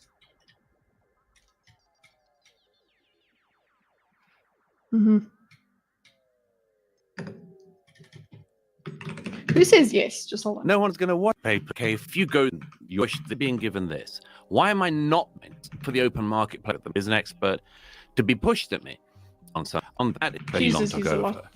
Is that what you hope is a restored marketplace of ideas ends up pushing you really crazy shit? Yes. And that is Joe.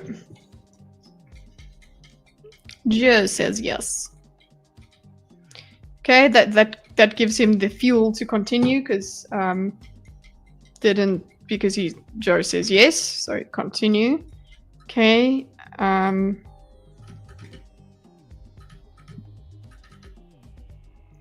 Okay. I'll just want to say okay, and then let's do describing the problem.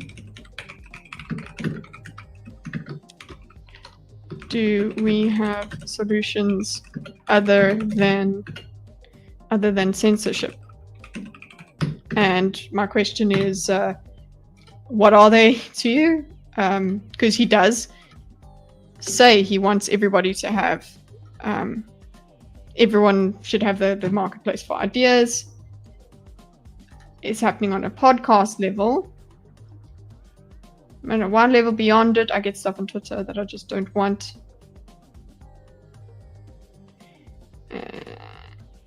It's what's happening with it. It's happening everywhere else as well.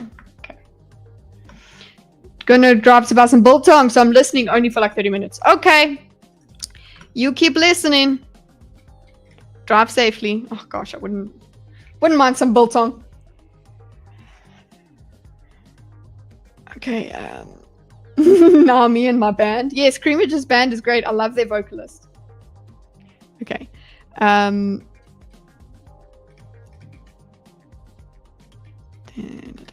I'm suggesting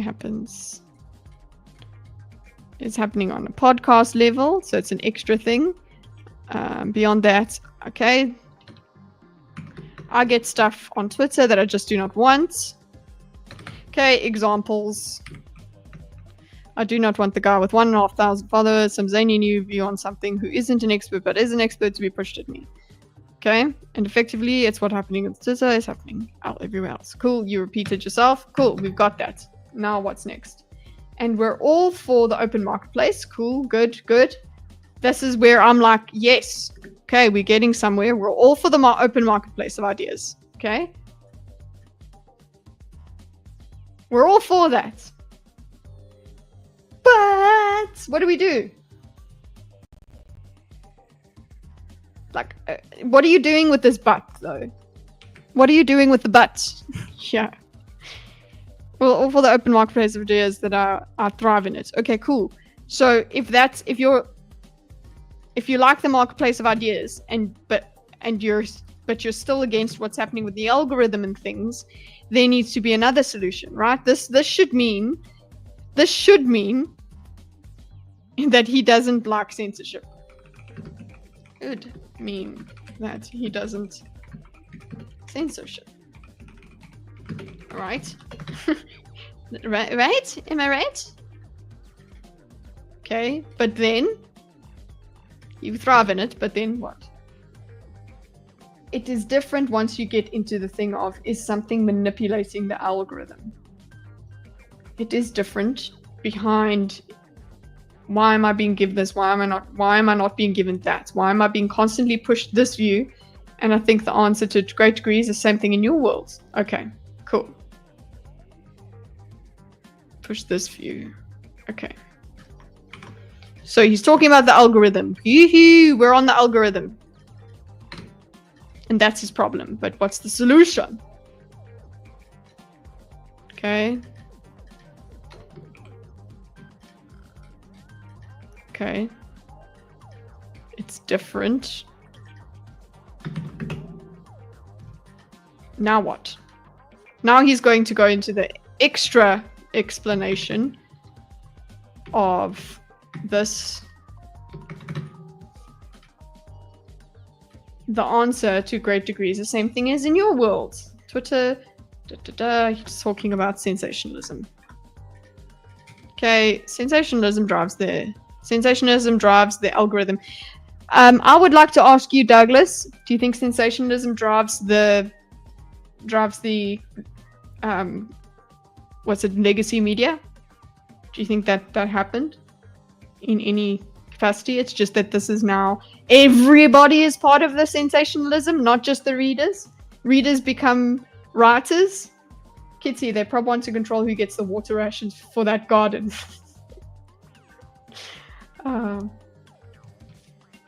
Wait, somebody said unprincipled person. What's there?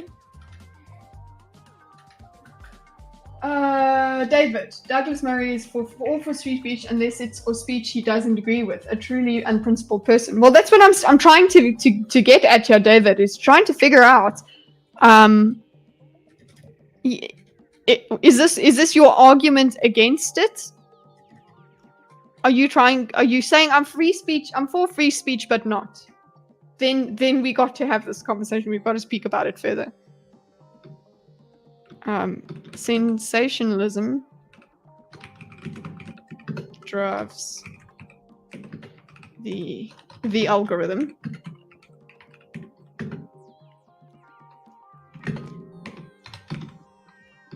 Seems more sensitive than the legacy media.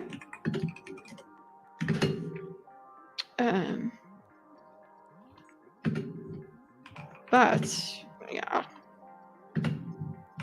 sensationalism drives that machine too. Okay, sorry. My commentary is getting even bigger. Daisy, come sit on my lap here. Come on. No one's going to watch it. Okay. Yes, sensationalism is a thing. What do we do about it? Give us solutions. Yes, Daisy, come. That's a go. Now we're getting into the freedom of speech versus reach argument. Oh, is freedom of speech versus reach? That's a good, it's a lovely turn of phrase. Freedom of speech versus freedom of reach. Okay. But the thing is, you do kind of have no control over reach when it's the mob. So yes, it is giving us some things, showing us a little bit of the weakness of democracy, because people can be as silly as believing all of these things. They create the reach. I think that maybe the thing we could do is just hope for equal reach. I stand that argument too, which freedom of speech versus freedom of reach. Freedom of speech and freedom of reach are the same thing. Is what I'm suggesting is happening on a podcast level and maybe on a wider level beyond that. I get stuff on Twitter I just do not want. I do not want a guy with 1,500 followers who's got some zest at me. And effectively, what is happening with the Twitter algorithm is happening everywhere else as well. Mm-hmm. And we're all for the open marketplace of ideas. I want that. I thrive in it. Mm-hmm. The algorithm behind. Is the algorithm being pushed on me? Why am I being given this? Why am I not being given that? Why am I being constantly pushed this view? And I think that the answer to a great degree is the same thing in your world as you could ignore it is in the Twitter world, which is if you go straight online and you say, JFK file drops, watch live stream of Kennedy historians reading the papers live, you're not going to get any views. No one's going to watch it. But that's what's needed is for the people who know the documents to go through the documents. But you and I know. So then wouldn't the solution be for the historians to have a more sensational thing? Or no, what are you proposing, Douglas, that we have the headmaster of Reach and they decide who gets platformed? We have that. Yes? That seems to be what you're trying to do, and that's your gatekeeping that you're trying to implement, and that's the gatekeeping that they're against. But if, as there was some guy who did immediately, you do something like live stream Mossad involvement in JFK, you're going to milk it. Okay, and that's their fault apparently. You're going to cream it online. Which is kind of what's needed. Okay.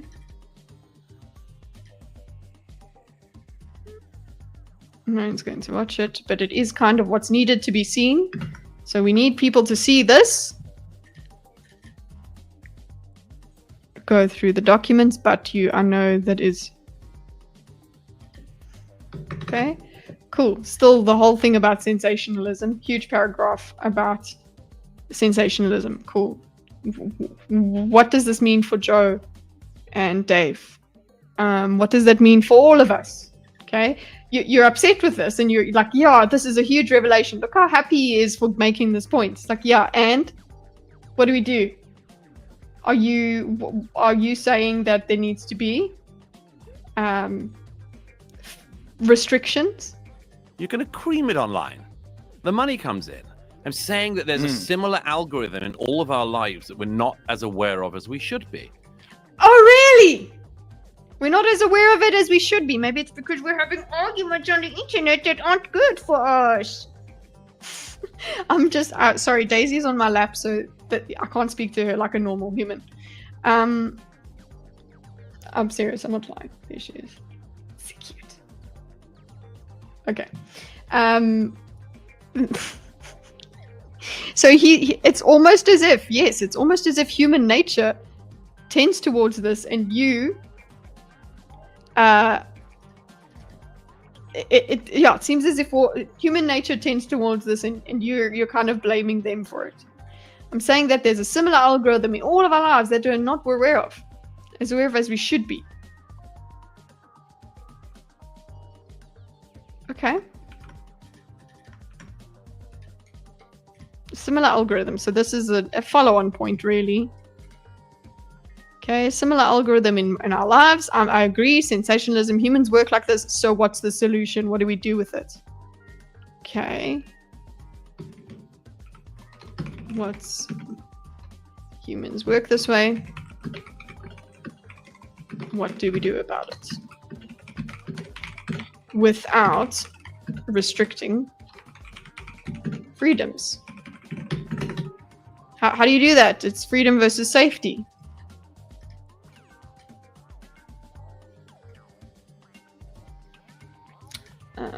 Which is that because we all know this at some level, that there are certain things that get a bit of your base going, or get people going interesting and crazy, and then they start debating it and all that sort of thing. Yes. And that algorithm of online seems to me to be spilling into the real world. No, it's not spinning into the real world. It occurs in the real world, and then it's maybe exponential and a lot more visible online, where people are a bit more trigger happy with their words. I think this is something that's accelerated a drive in humans. It's not that it's been created by the algorithm. The algorithm takes advantage, exploits the human brain, the human psyche, the human tendency. So what do? This is just a philosophical thing that we all have to come to grips with as technology continues, as technology grows. What do we do? Yeah. What did Hydra say? Hi, Hydra.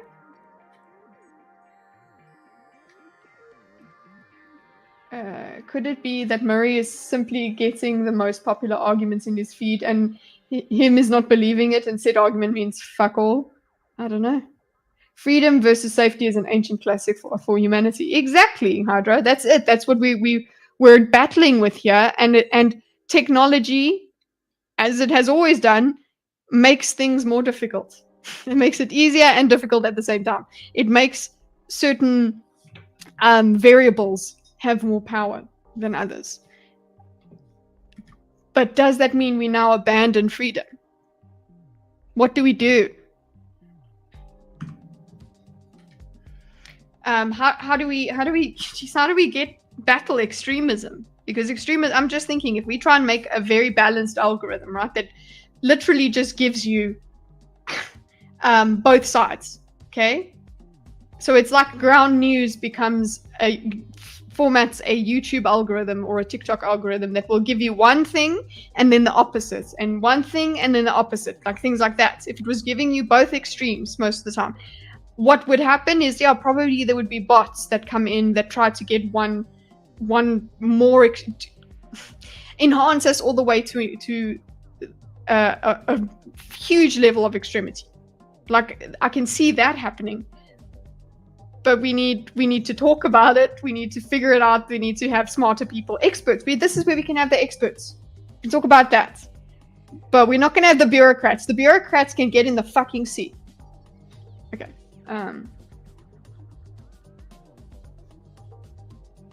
We accelerate into the singularity. Okay, I'm saying that there's a similar algorithm in all our lives that we're not aware of, as we should be at some level, that there are certain things that get you a bit of your base going, or get people, and it's going into the real world. Okay, and my whole thing was the real world. They feed each other. They're both built on each other. Okay.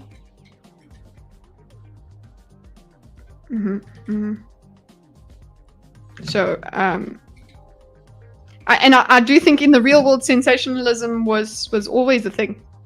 Have you read? Okay, I love true crime, right? When they do the old stories on true crime, they read the articles that were in the newspaper at the time on a certain murder and whatever. And you want to talk about sensation? They lie out their asses just to get people to read the stuff. Oh, like, we know the facts, that the person gives us the case, and then they're like, oh, and this is an article that was written at the time about this case.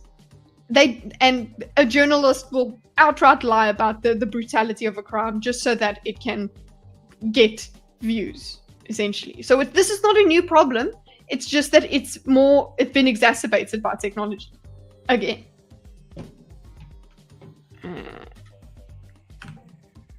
Okay. I don't. Spilling into the real world. Look at his speech. This is a very long speech. Look how much he's been talking, boys. He's been talking for a while. Which, you know what? Fine. He has a lot to say. Let's see what happens. Okay, I don't disagree. This makes me think of I agree when you say I don't disagree. Okay. What is the response here? he says. Disagree that there's certainly more sensationalist stuff will get you more clicks. I also don't think it's not really unique to social media or podcasting. I mean, this No, has been believe true. me, I write for the tabloids. I Yeah, know like that. right. This is always So what are you saying? been true. Right? So yeah, okay. So it's kind of one of the problems Yeah, I of don't think anybody's humanity. arguing. Thank you. It's one of the problems of humanity.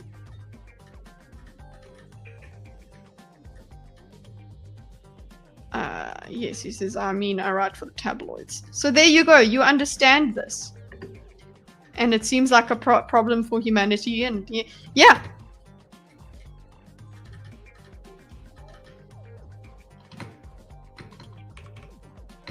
I write for the tabloids. You do. You do. So you should understand this. It's not going into real life. It's part of real life. We're still not engaging in the answer. Let's get some Dave color going on here. Thanks for the speech.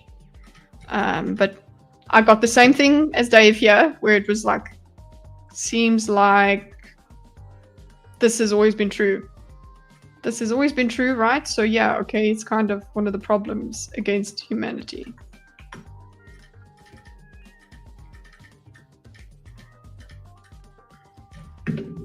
Humanity?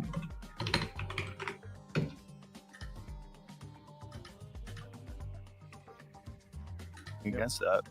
You know, it's certainly... So it's kind of one of the problems Yeah, I of don't think humanity. anybody's arguing. Problems of humanity, and then it seems like Joe says I don't think he's arguing. I don't think he's arguing against that. I don't think. Arguing against that. Right? So yeah, okay, so it's kind of one of the problems Yeah, I of don't think humanity. anybody's arguing against that. You know, okay, so it's kind of one of the Sorry. problems yeah, I of don't think humanity. anybody's arguing against that. No wonder Grok was like, what are you saying? I don't think he was arguing against that. You know, it's certainly never my intention when I talk to someone to try to get more views. It sounds crazy, but I'm only talking to people that I'm interested in talking to. And in Daryl's case, it's because I've been a listener of his podcast for years. Okay. He's arguing against that. Okay, and yeah, I don't think he disagrees. It's the same thing as him saying I don't disagree. Okay, and for himself, this is his response to. I think basically this is his response to that whole speech. Is it sounds crazy, but I'm not trying to get views. It's certainly not my intention. I don't know. Do we believe it? Do we not? I think when it comes down to the decision between two different things to cover, I think he will go with the more sensational. But you know what's also fucking sensational? Debates. So have people that disagree on, and that's what he's doing. So I think you gotta be happy about that. It's never my intention. They use a lot of the word certainly. When I talk to someone to try to get more views, it sounds crazy. He knows that. He knows that as it came out of his mouth, people are like, really, Joe? That I'm interested in talking to. That actually has to happen. The same thing could be true. He has to be interested in them, and the audience has to have some sort of interest in them. And that's how it works. Because if he's not interested in talking to the person, the show doesn't work. He's not going to ask the questions. He's not going to talk to them for 3 hours. There's not going to be a good episode. Okay. In Daryl's case, it's an extra thing. It's because I've been a listener of his podcast for years.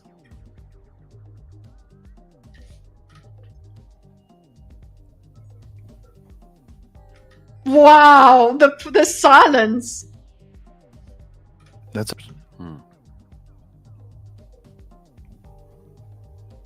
it. Oh, Jesus. For years. Like, huge silence pause. What the hell?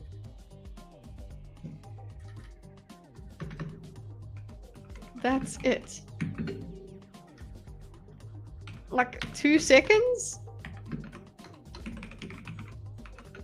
Long pause. That was funny. Yeah, it's like, so now what? So now what? But he's upset. He's upset. This is his response. He's like, he's still upset. So, but what could you say? How could you explain yourself here, Douglas? And say, look at him. He's like biting himself. He's like, okay, angry. Do I need to screenshot this?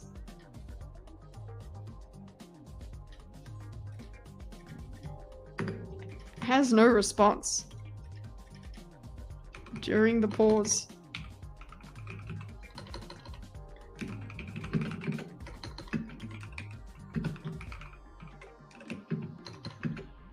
During the pause, there we go. He just seems like he doesn't know what to do with this.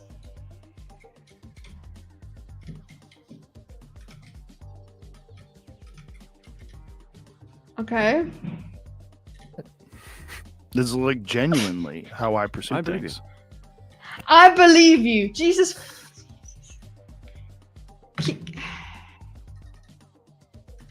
This is genuinely how I pursue things.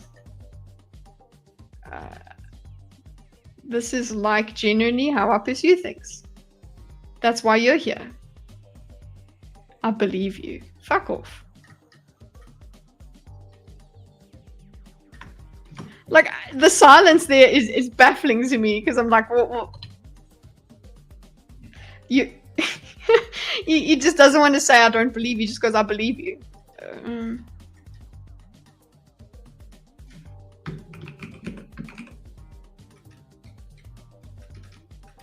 That's why you're here. I don't think there's much you can argue with about this. Here, is Joe lying? You could at least say, I don't believe you, or I feel like it's a lot more complicated than that, and maybe you don't realize how influenced you are by your audience, something. But he just goes, I believe you. As well, even though you completely disagree with him, that's marketplace ideas in real time. I believe you.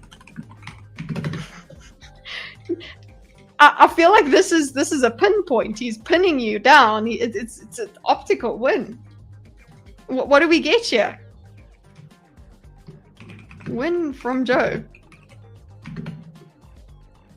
Douglas is speechless. He doesn't want to confront. Douglas is speechless, I suppose. Is speechless. I guess that's all I have to say about that. I can't mind read, say why he's speechless. I believe that you believe it. Yeah, that might have been another one. I have so many opinions about what I listen to while driving. Okay, tell us. Well, that's why you're here. I'm genuinely interested in your views as well. Even though you completely disagree with him. They're all smiling at him. What? This is so awkward. Fucking hell. This is awkward. This is the most awkward moment of the conversation. This just in terms of my radar. let's say 48 minutes 35 or something. Like, that's basically the most awkward part of this conversation. Like, I'm cringing, and I don't like it. I want people to make nice. That's this is the marketplace of ideas in real time. Sure. I agree. Although, as I say, I think you've massively underrepresented the pro-Ukraine argument and the there we go. The pro-Israel argument in the last 2 years. I believe you. Sure.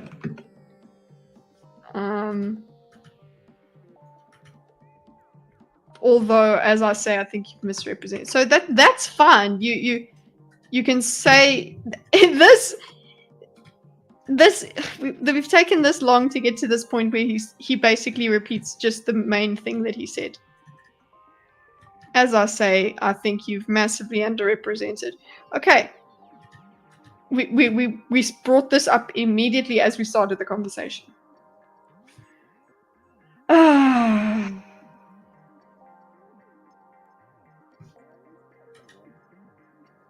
Okay. Sorry, if I just go here, I don't know. I mean, well, That's my observation. okay. You're totally allowed to have that observation. What is the... That's my observation. You're totally allowed to have that observation. That's my observation.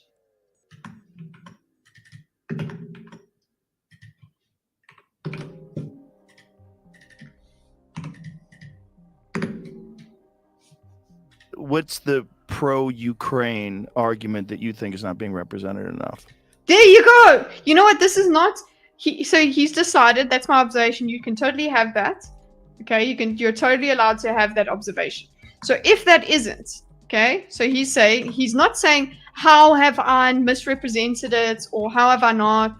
Like he's not arguing about that anymore. He noticed that. Good on Joe. He noticed that continuing with that argument is going to get us all of this. Okay, continuing with all of that argument. So what Joe does in this response is he's actually saying, okay, he's asking himself, not asking himself, he's sensing that this is not going to produce more conversation. It's going to repeat the conversation. So he says, okay, now if I'm underrepresenting, you now have the time right in front of us now to represent the idea that I have supposedly not given enough airtime. That's what he's doing, which I think is pretty good. Sorry, it is very good. What is the pro-Ukraine argument that you think is not being represented of? This is a collaborative effort on Joe's part. Fine. Then he will hear you out. Yeah, cool. Talk about midwit, being a midwit and whatever, but this is why he's freaking a good podcaster. He gets to this. He actually nobody's making him think that, oh, ask this question. It's just his instinct asks this question. Fine. He's assessed it and said, okay, I need to just concede this. Let this guy talk as if I've conceded so that we can get more out of him. That's what you do in these huge, heavy disagreements where we actually are never going to come to an agreement. He's going to always believe that he has not underrepresented. He's represented enough of the pro-Israel argument. He thinks that. He's not going to argue about it further. Now let's let you talk, Douglas, and you tell us what you use this space right now to give us the enrich our marketplace of ideas. I don't know. I think that's underrated Rogan. Come on, everyone should be happy about that. Have years of podcasting made him an expert? it's made him a good judge of what's going to cause what's going to bring conversation. Although there's lots he could have done earlier about this. He let a lot of opportunities go past. Okay.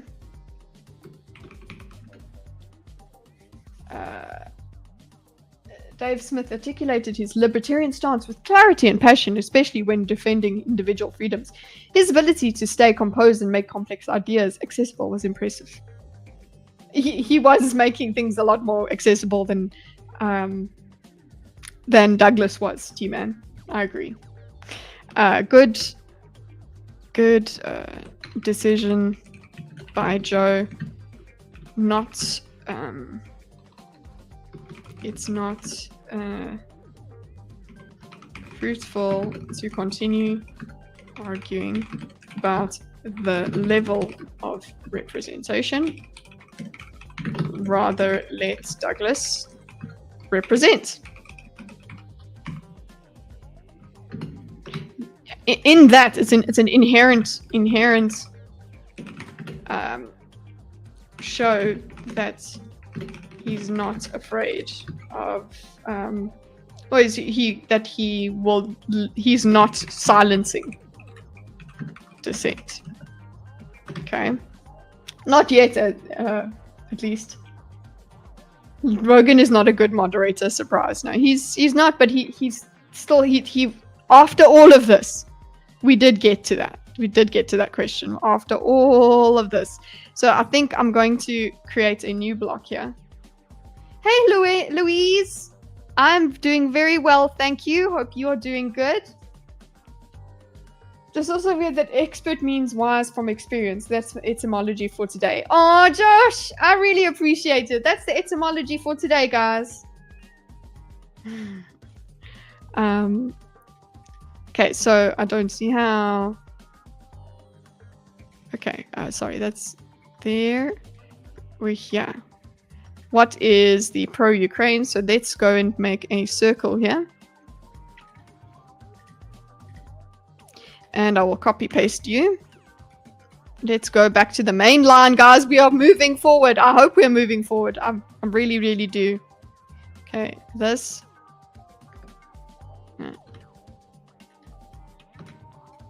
Just want to make sure. No, is it here?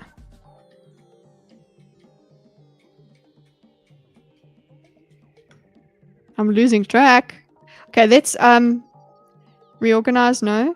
Map refine. Data masking. No, I want to fold all sub branches. There we go. So boys, let's see our sub branches. And fit map. Where is it? Look, the circle of strife is just by itself because it's a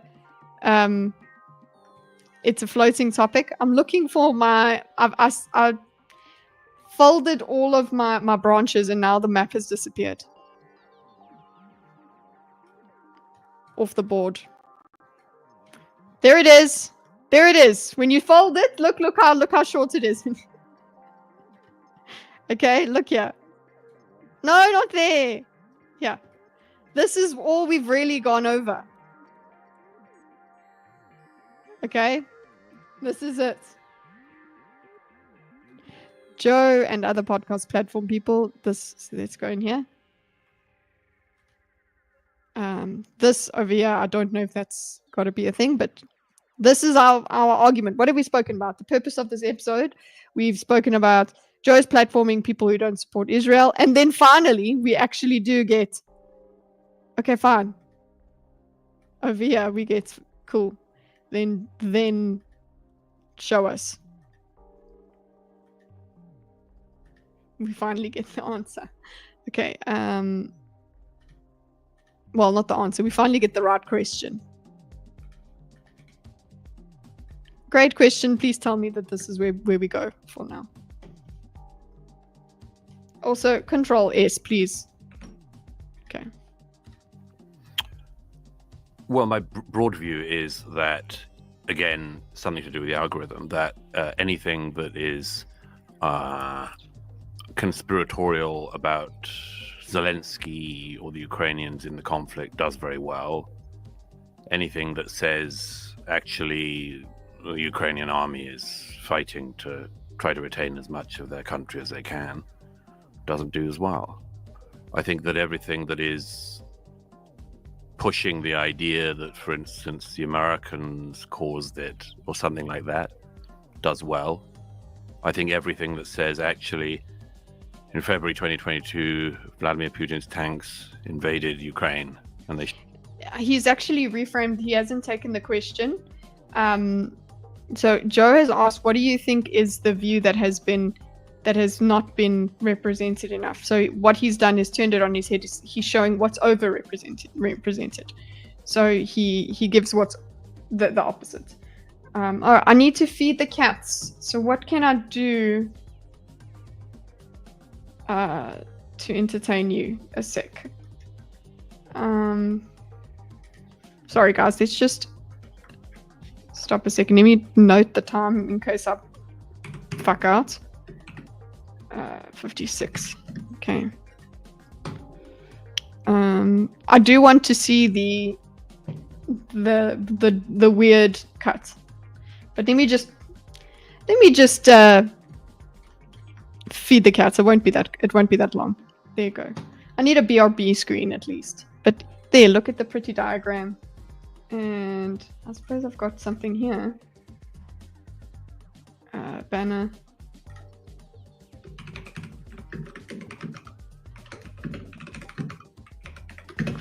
There you go. Okay. Meow, meow, meow, meow.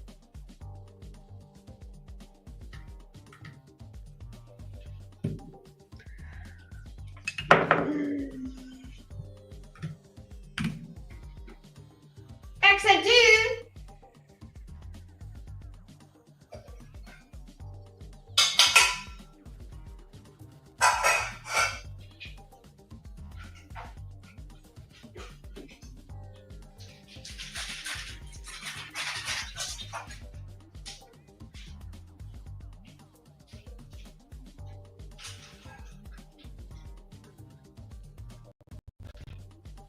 Oopsie. Oopsie-doo. Oopsie-doo.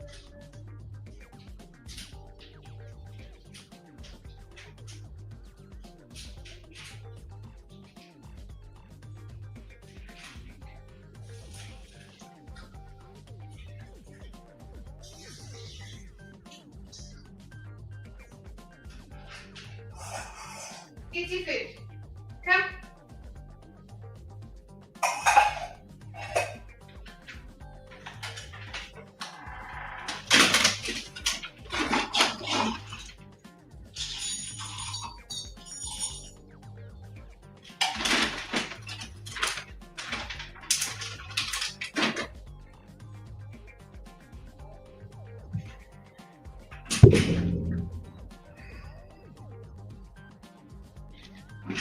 Hey, no.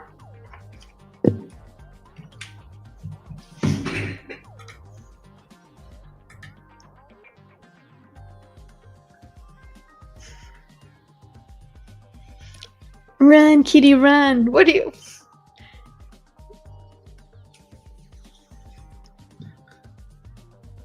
Yeah, they're very happy now, and I gave them wet food and dry food, so they're good. Is it still called domestic abuse if it's a pet? Yes. No, it's called animal abuse if it's a pet. And that probably doesn't have high enough penalties. Okay. Welcome back, everybody. Thank you for waiting. Okay. I don't know. Where are we at? We got another speech here. Okay. Okay, well, my broad view, okay, doesn't do as well, so he just flips the question, explains. Hey now! Oh, this is a comment. So if I could do this, what does it look like? Type your comment. Is it attached to this? No, it's just there. No, I don't like that. That's why my call out is important. Okay.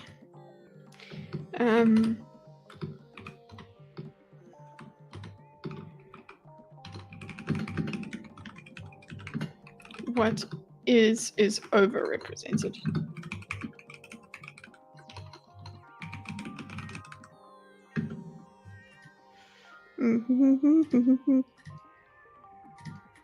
Okay, what are you? What color are you? No, no! Fighting with the fool. Okay. No, you are blue. He's blue like that. Okay. Okay, this is what his view is. Something to do with the algorithm. Okay. Something to do with the algorithm. We're using the woo word today a lot, Agent Smith. I've already lost my crap at it several times. Okay, anything. Let's list them. Let's make little bullet points. Anything that is conspiratorial about Zelensky or the Ukrainians in the conflict does very well. Okay. Anything that says actually the Ukrainian army is fighting to try to. I think these could be separate ideas. So let's go here. He's giving us a list. Okay, there and here. Something to do with the algorithm, and what is to do with the algorithm is this. Okay, anything that is conspiratorial about that. Okay.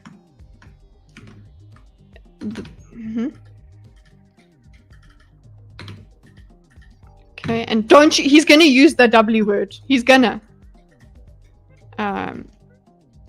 Anything that says actually the Ukrainian army is fighting to try to retain as much of their country as they can doesn't do as well. Okay, so he's giving us that is not given enough. Everything that is pushing the idea that, for instance, the Americans caused it does well.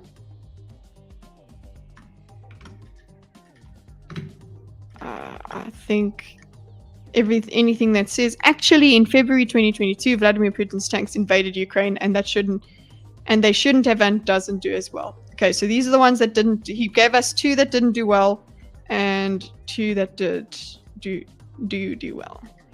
Okay, and these are valid criticisms. I think the only problem that Joe and David should have if they were principled is they should be, that's not my fault, or they should be like, well, we can't make the algorithm work this way. It's not up to us.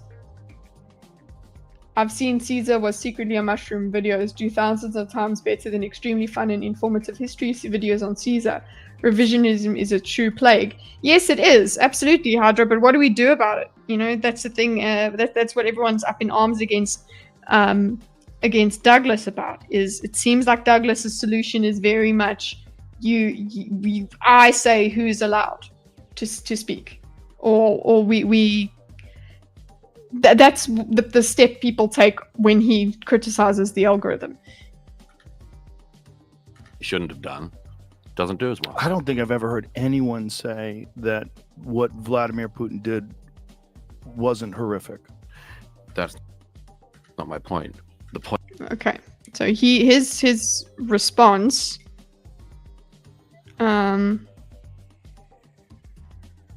doesn't do as well. And shouldn't have done. Yeah, this response by Joe is fragment. I can't even put it here and say Joe's response. I think I could say this is what Joe thinks he's responding to. Okay, which is I don't think I've ever heard anyone say that Vladimir Putin did wasn't horrific. Okay, that's what he thinks he's responding to. It's a non-response. He took that and decided that's what he's misunderstanding. He's not understanding what Douglas is going on about.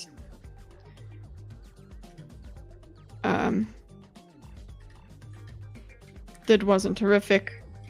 So I think we've got to understand he's not using the words horrific. He would have used the word horrific if he wanted to. Yeah, of course we can, and we should be able to disagree on solutions. I was just pointing out the cancerous amount of nonsense spreading fast. Yes, that's basically what Douglas's point is about, is that sort of cancerous thing. He vilifies these guys as part of it, in on it. The point is that after you, there's a whole set of things. Okay? Point is that after that, there's a whole set of things. Let's look at, for instance, the issue of. My point is that okay, so the non-answer gets us onto a tangent. It seems. Corruption. Okay. Ukraine is a pretty corrupt country by EU standards, by World Bank standards, and it's been a problem as it is in that neck of the woods. And it's understandable that if the US is one of the countries putting money and arms into Ukraine, then it's going to be a subject of legitimate interest to the American people and others, the European taxpayers. Nevertheless, you end up in this, and I know this because it's the same thing in the old media. You end up on like the new bit of the story, and there's always a risk that you will lose sight of the beginning of the story. For instance, I mean, Putin's corruption is legendary, gargantuan, and not as interesting, it seems to me. The algorithm doesn't push that. And I'm still not understanding. Yeah, the algorithm doesn't push that, whatever. I guess we're lamenting this, but I think that's, to a greater extent, the case with the Israel-Hamas war as well. Well, isn't there a little bit? Okay. So that's not his point. I'll just put here.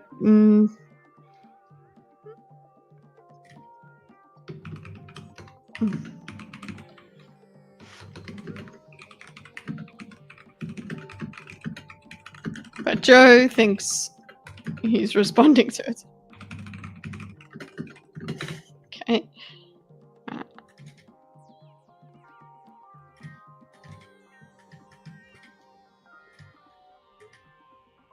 And I don't think so he is here saying that's not my point. The point is that after there's a whole set of things.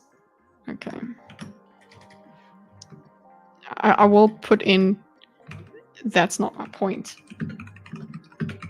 Okay. Let's see if he does make the point. He just used a lot of words and it's hard. Okay. There's a whole lot of things.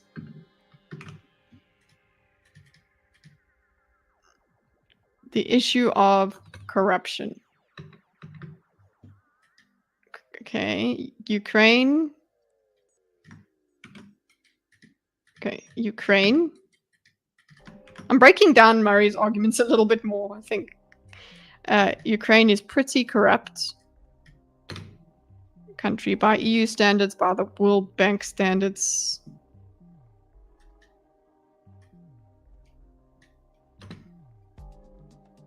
Okay. It's been a problem in that neck of the woods.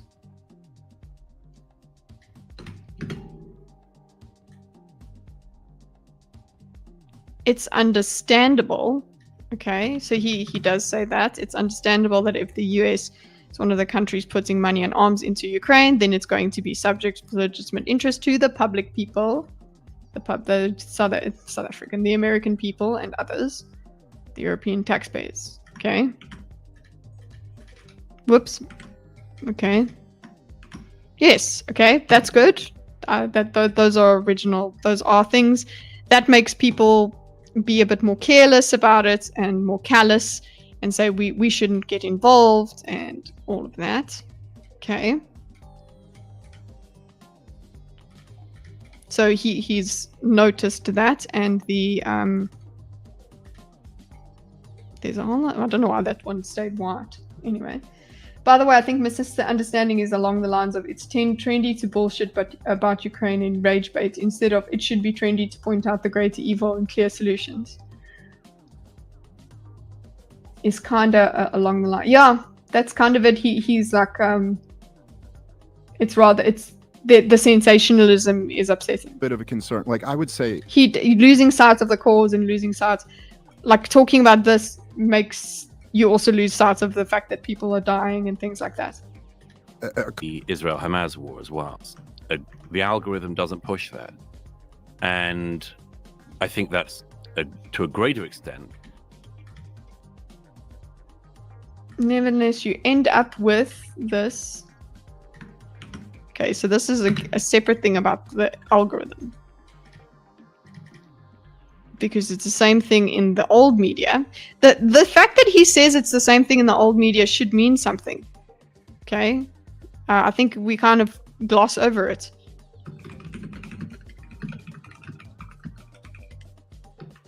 Then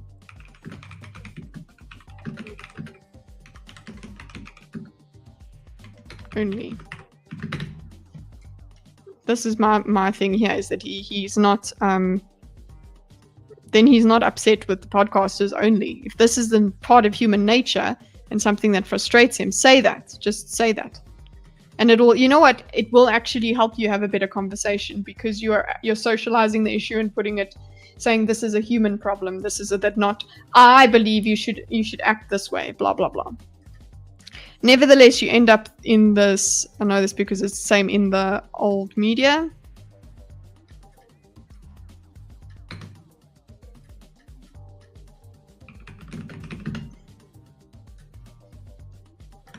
Okay, you end up. He also says like on the new bit of the story, and there's always a risk that you will lose sight of the beginning of the story. Okay, let's go on for that. He goes, for instance, Putin's corruption is legendary, gargantuan, and it's not as interesting, it seems to me. The algorithm doesn't push that, and I think it's to a greater extent the case with Israel-Hamas wars as well. Okay, what does the algorithm not push? It's talking about the what's happening here and now, and not the who started it of the war, I suppose. The case with the Israel-Hamas war as well. Well, isn't there a little bit of a concern? Like, I would say a couple things here. Number one, I'm not denying, I don't know how the algorithm works or what it's pushing, and it's an interesting thing that we probably should all know more about. But I think there's a danger when you're to just classify everything as, well, the algorithm pushes this and doesn't push this. It's like, it could also be that some ideas are just resonating more and some ideas are more popular than other ideas, and there's probably both of those things are at work in that dynamic. Sure. But I agree with him on that it's not just one or the other. They intertwine with each other, and saying one idea resonates more than another is not the same thing as saying one is true. Okay, he should understand that that's what he's saying. I hope that that's what he means, because unfortunately, what I've kept saying throughout the whole diagram is, fortunately, there are people that bad ideas resonate with them, and when I mean bad, as in hateful ideas, as in things like that, things that are detrimental to humanity and overall can resonate with them. Those people exist. That is, it's a shitty thing that I don't know what to do with it, other than go, oh my gosh, please, can we need Jesus. Like, honestly, eventually you go, I don't know what to do. There are never good guys or bad guys, just people with different standards, principles, and goals. We are attracted based on understanding, similarity, and sympathy. Well, yeah, everybody, they will have a political reason to agree with an anti-American stance or an anti-Israel stance or whatever stance, because it sits well with the rest of their understanding of the world. It sits well with their rebellious nature against the establishment. That's why these ideas start resonating more, because it's part of being a rebel and being the new woke, I suppose. Also think that something like the reason why, say, talking about Ukrainian corruption is more interesting. I agree with him on this, what he says here. In a lot of ways than talking about Russian corruption is obviously because, like, well, one of these countries is an enemy and the other one is one that we're sending tens of billions of dollars to. And so, that's why it makes sense. It's a good analysis, I think, a good reason that could make it interesting. But that doesn't mean that they're the enemy. The thing is, when the problem does come in, when those questions make them the enemy. Those questions, though, that curiosity turns them into the enemy, turns them into the bad guy, and you lose sight, as Douglas is talking about, you lose sight of the fact that Putin did what he did. You lose sight of that. So that's what they mean by it. That is my solution. You know what, Agent Smith, that's true. It's kind of what they would do. They did with I'm reading just a little bit about Marcus Aurelius and things like that. They basically did that sort of philosophical training as statesmen and or as future statesmen, as aristocrats, where they would do that sort of thinking, where you get a scenario and you think about what are the pros and cons of this and what could happen. All of that sort of training, it should be part of general education. You're right. Yes, debating on between Zelensky and the weapons companies, I don't know. He says he only got $70 billion of it, but we've spent closer to 170, so whatever. But the point... Okay, whatever. Please do the whatevers. Don't go... Actually, like at this point, I'm like, don't go down to the little point factors. We're talking about the meta discussion. I prefer to stay up there, because getting into those exact arguments about exact figures and things like that, it takes away from this whole argument that he's trying to make. Then all it's doing is platforming the ideas that he's upset about in the first place. Exactly, it's easy to say they're corrupt, therefore fuck them, but it kills the human ability to recognize lesser evils. Yes, and accept to work on the most pressing problems first. Exactly, yeah, they forget that, yeah, cool, but there are people. That's the thing that frustrates me no end about war. And I'm not when I describe this, I'm not meaning that it's a new way of seeing it. It literally is just the way everyone should see it. Like, when it comes to war, there are leaders that are busy making those decisions, but then there's people on the ground that have to deal with all of those decisions, and it blows my mind. Like, that is the compassion that I have, is for the people that are on the ground, the people that are in the middle of all of this, that are thrust into it. And that means everybody in war, all victims of war, all civilians, like civilians in a war. It blows my mind. And apparently it's not good enough to be online and just say that that's bad and that you don't want it to happen. I actually know exactly what he means by that. It's a debunked talking point that relies estimating the value of old and outdated users. Yeah, that whole thing, Hydra, I wouldn't want to get into. I want them to talk about the principles at hand here. Talk about helping an ally and worrying about that ally's corruption itself. Lesser evils, that whole thing. That is a more fruitful discussion than quibbling about how much at the moment, because you obviously can go into that quibbling, but I feel like it would be better to have this overarching discussion. Number one, I'm not denying. Okay, so what is he responding to? I think he's going here. A little bit of concern, like, oh, you know what? Actually, no, it is here when he speaks about the algorithm.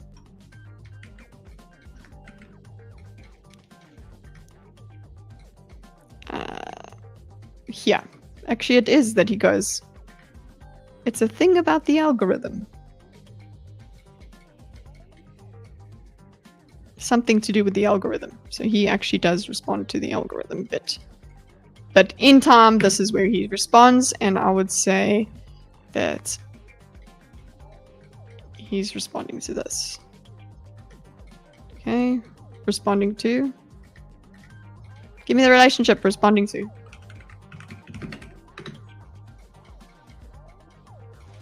Okay.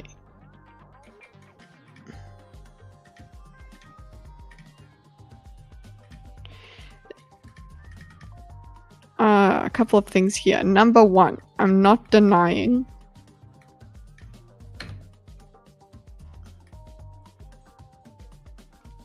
I don't know how the algorithm works or what it is pushing, and it's an interesting thing that we probably should all know more about, I think. Okay, cool.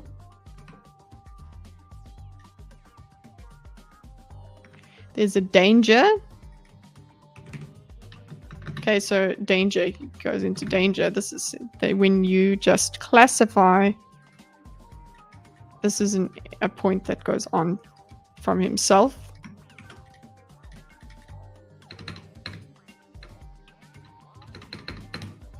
Okay, yes, we should know all about it. But then There is a danger when you just classify everything.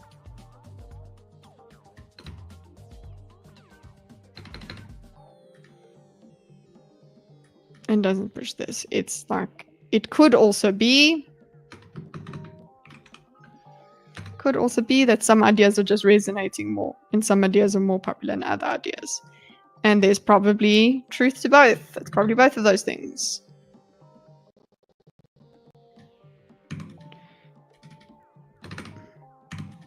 I would just want to note here that resonating does not mean truth. The problem is resonance isn't necessarily truth.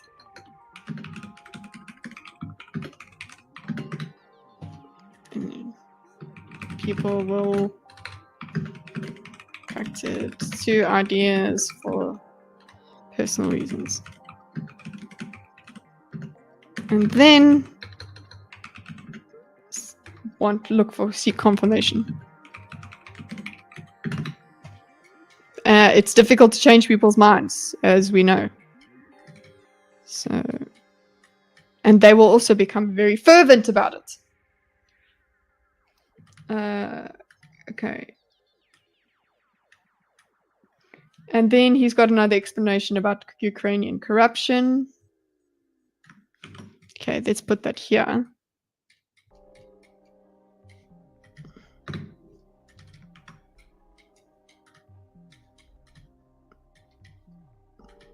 I think the reason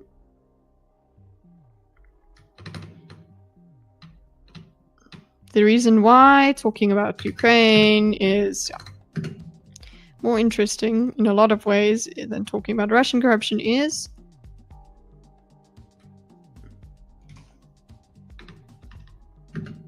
one of them is an enemy and the other one is that we're sending tens of billions of dollars to. So yes. Okay, so there's a debating on. I think they quibble a bit on the. Grok has taken out the quibble. Tens of billions of dollars to. Debating on when it's getting the weapons company. I don't know what he says. Got to whatever. This is a fragment over here. I'll note in here that yes, it's not productive to actually go into this.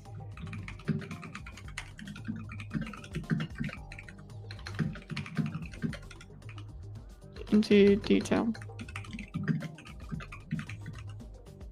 Rather stick with the principles.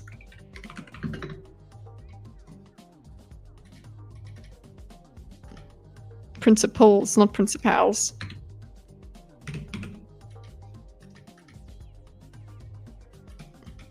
Okay. Sweet. Point is that obviously, if there is a country that we are propping up, funding, arming, and they're corrupt, I would say my starting point would always be to be more concerned with that corruption than an enemy country, which it's almost kind of a given, is a corrupt country. Like I don't know. I'm sure there are fringes of the right who might say like Vladimir Putin's some great guy or something like that. But that is, I really do not think that is the argument that most people who are critical of this, of Biden's policy are making. Sure. Okay. This is one of the most productive parts of the conversation we've actually had, where they're actually conversing. One says something and the other says something else. It's not just a debate. It's not just you're saying this, you're saying that. Let's interact with a little bit of these ideas. He would say his starting point would always be, and this is a problem actually, his starting point would always be to be more concerned with the corruption. And that's actually what Douglas is upset with, is that you actually shouldn't be more concerned with the corruption. You should still realize which one's the big bad. Which one out of these things is worse. So focusing on that actually is bad. And that's it. That's actually as far as we can go with the disagreement. Okay, is he can say, I think it's bad to focus on that, and and then Douglas can say, I think it's good. Douglas can say it's bad to focus on that, and Dave can say it's good.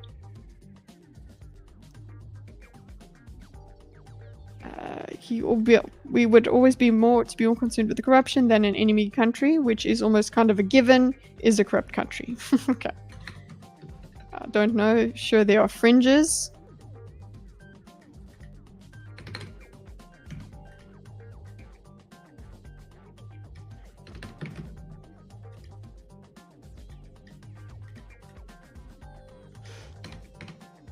Some great guy or something like that, but that is really, I don't think that is the argument that most people who are critical of this Biden's policy are making. Cool, good. He's distinguished one argument from the other. He acknowledges that this fringe right, or this far right, this stupid right, the woke right, I suppose, if you want, exists, but that he wants to talk about the people that are making more nuanced arguments is what he's trying to do. I would say underestimates the primitive appeal of strong guy, rides bare, traditional masculine, takes what he wants, therefore good. But that's just in your opinion. I think that's part of what drives a lot of the fringe right there. That's exactly it. It's the stupid woke thing where it's input versus output, and you just go input, masculine, good, output, I must support Vladimir. That's what people mean by the woke right. Like initially I was like, that's bullshit. It's like, no, the woke right is just another word for the far right. But I guess the reason I was initially pissed off about it as a concept was because it was being used for people that weren't woke right. It was being used as the pejorative. So the pejorative against people that don't deserve it. I think that's why I initially rebelled against the idea. Biden's policy was being idealist, Trump's policy is being realist. It seems like Trump is trying to get something from, it seems like nations have always done that. They try to get something from the help that they give other nations. Rather than the good of their heart. Yeah. He's saying what's in it for me, as opposed to war is bad, therefore we should help. I mean, and it's kind of unrealistic to expect that, but it is what you kind of want. You do want people, like I remember wondering if I would be happy if America interfered in South Africa, if shit really went wrong in South Africa again. I remember wondering, would I be happy about that? Would I want the Americans to help us? And I'm like, my thinking is just, why would they? That we are not their responsibility. So there would be, my feeling would be, I hope that they help us, but I know that there has to be something in it for them. And it sucks. Obviously, it's easier for me to say that because I'm not a victim of war. Okay. Some great guy or something like that, but that is, I really don't think. Critical Biden's are making. Cool. So he agrees. I think one of the Of Biden's policy are making. Sure. I mean, I think one of the interesting things that happens in this is the old cliche of losing the wood for the trees. Mm-hmm. It just happens an awful lot, and it's the nature of the old news cycle, let alone the current one, the social. There media. you go. Actually, I remember that. So I would don't go back to. We got minerals. We got that uranium, boy. World War II. Let me just very quickly. I remember this debate with Pat Buchanan when he was debating much more learned historians on the subject of the origins of World War II. And the whole thing got lost in all of this sort of mad puzzle of views about iron ore production in the Bavarian forest and this sort of thing. And I remember everyone was all over the place, and the moderator turned to the historian Andrew Roberts and said, Andrew Roberts, why did World War II begin? And he said, World War II began because Hitler invaded Poland. Douglas Murray is not conducive to diagrams. he put so many freaking anecdotes in this stuff that it's like, I've got to put your whole fucking story to make your point. Like, obviously, I decided that I was going to do this on the transcript level. Yes, I've removed certain ums and ahs and unnecessary or what I've deemed unnecessary lines, but we are very much in detail. We're doing the transcript. And he brings up these big walls of text, basically, and to make the point. But that's just conversation, I suppose. It's a storyteller for you. And he enjoyed delivering that line. One of the interesting things that happens is, okay, so let's go here. This is his response.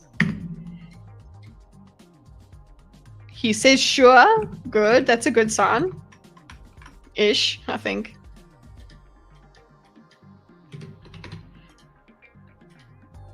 This is the old cliche of losing the wood for the trees.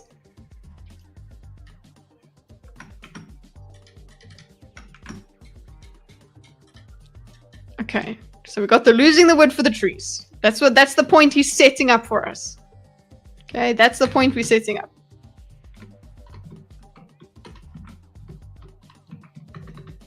It just happens an awful lot, and it's the nature of the news cycle, I suppose is what he's saying, yes. The old news cycle, let alone the current one, the social media era. Okay, then actually I remember. Okay, so this is supposed to be in service of this point. We go to the next block. Okay, and let's hope it is, because it's long, so I lose track. So cycle, baby, lose of it. Yeah, okay, it is in service, because he's talking about how they lost track of why World War II started. Okay, so I remember that I would not go back to World War II. Okay, there we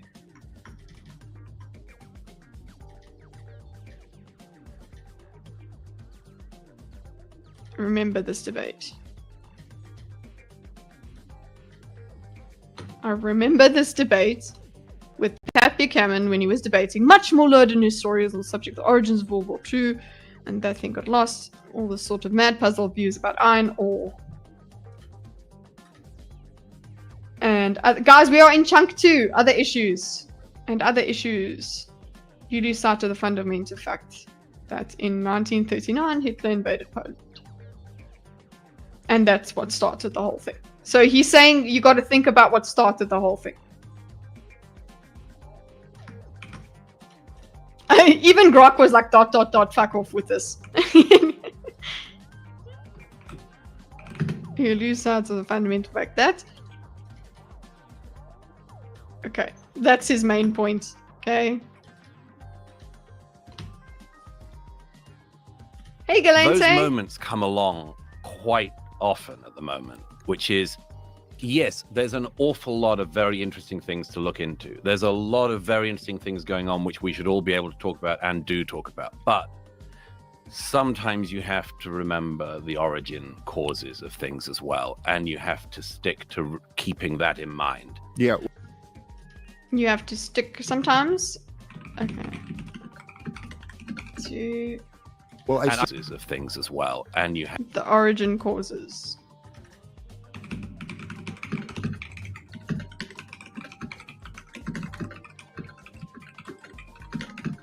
Okay, I get that. But you know what? When it comes to the Middle Eastern sort of conflicts, those have been going on for very, very, very, very, very long, and it's very difficult for people to keep their eye on the origins. In that case, Ukraine a little bit easier to argue because it's like in your lifetime at least.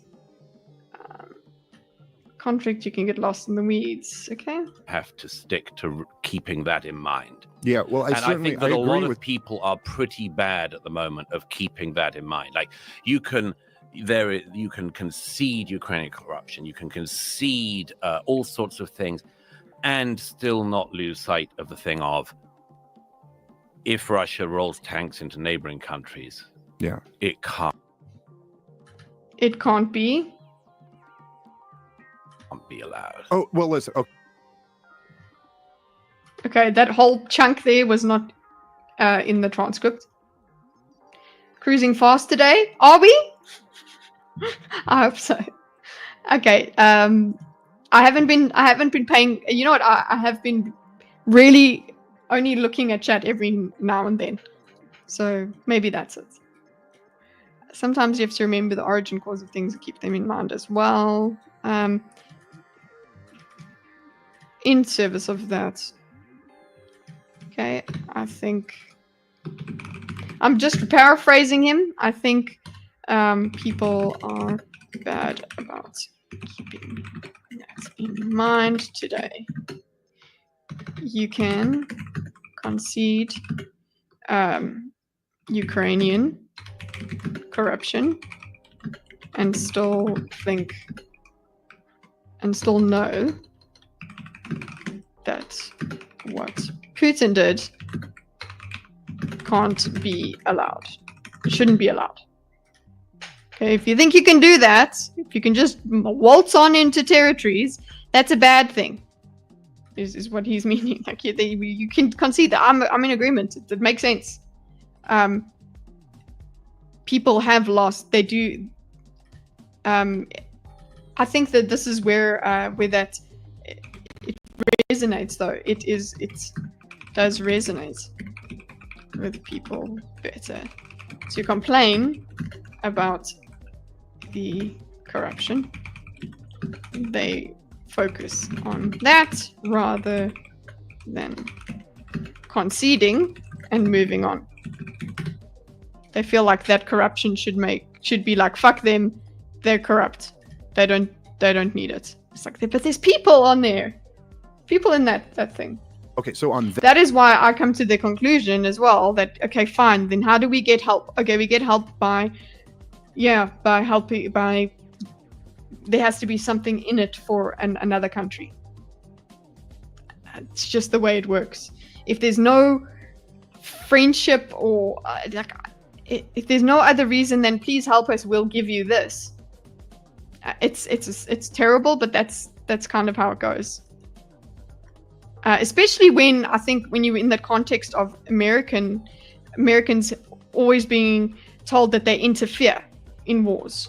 They're the world police. Why must America be the world police? They're always interfering in wars. Just for me, in my non-expert opinion, in case you didn't know, it makes sense that one nation would expect something from another for help. The goodness of our own hearts and whatever, that doesn't work. Or we have to have an equal threat ourselves for us to help each other. So if we're fighting the same enemy ourselves. But you need to convince me to make an enemy of your enemy. Where are we at? That we really summarized this first thing here.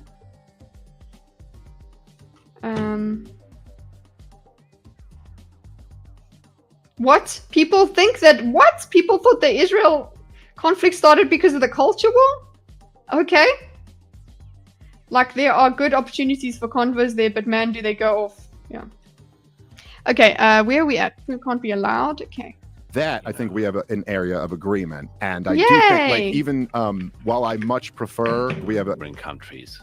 Yeah. It can't be allowed. Oh, well, listen. Okay, so on that, I think we have an area of agreement. And I do think, like, even while I much prefer the path that Donald Trump is pursuing to the path that Joe Biden pursued when it comes to the war in Ukraine.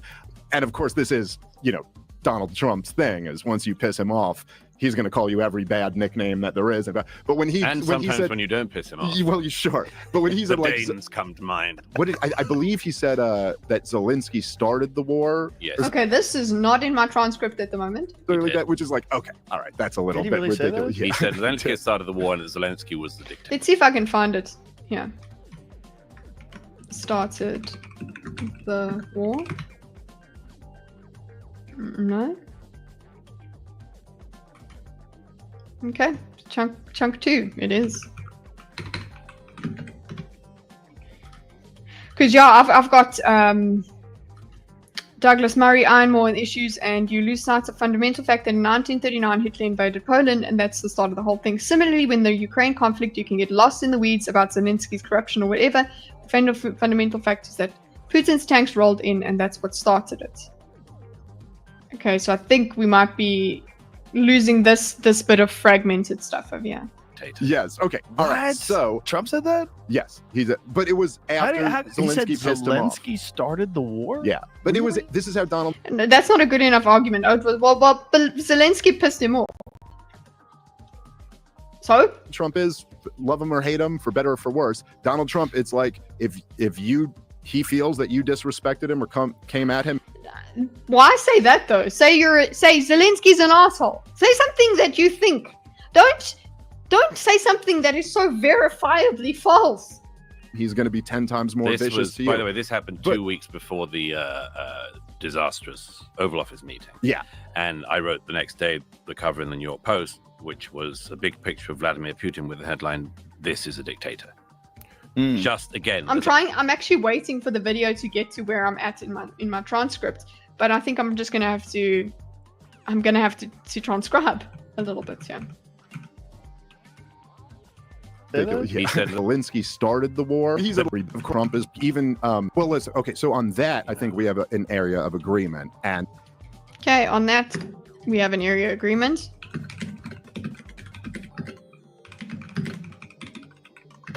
Okay, so we found a little bit of weakness in Grok's processing here, but I'm hoping it will eventually line up. Area of agreement, and then we've got. And I do think, like, even while I much prefer the path that Donald Trump is pursuing to the path that Joe Biden pursued when it comes to the war in Ukraine, and of course this is, Donald Trump's thing, is once you piss him off. Okay, I prefer Trump's approach to that of Biden, to Biden's approach. Okay, and then when you piss Trump off, they're probably holding back their true beliefs to a certain extent due to the platform they're on. Needing to think of counterpoints on the fly can be difficult, especially when they're figuratively being backed in a corner and don't have the knowledge on hand. Are you talking about these guys? Okay, you got. I'm getting distracted. Okay, I prefer Trump's approach to Biden's approach. When you piss Trump off, he's going to come at you, basically, and that's just the way he is. I'll just go. I'm gonna have to put these in like this because it's all paraphrased in this. He's going to call you every bad nickname that there is. But when he sometimes when you don't piss him off. Well, sure. But when he said the Danes come to mind. Okay, so yeah, they are cooperating here, and if you don't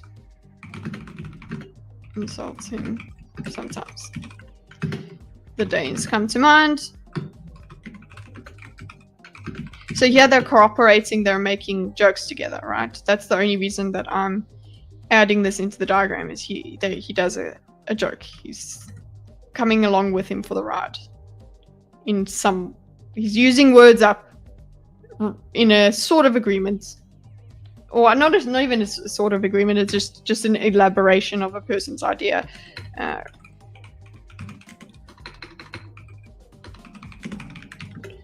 Joke, but also brings up how petty Trump is. Okay.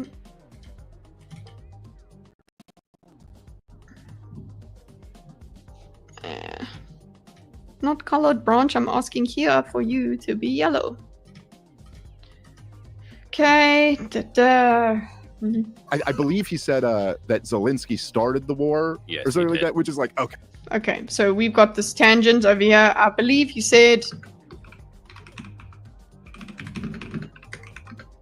Zelensky started the war. And then we've got a whole tangent of really disbelief from Joe disbelieves. Didn't know.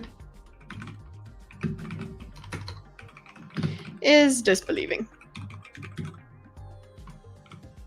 Okay, we've got that.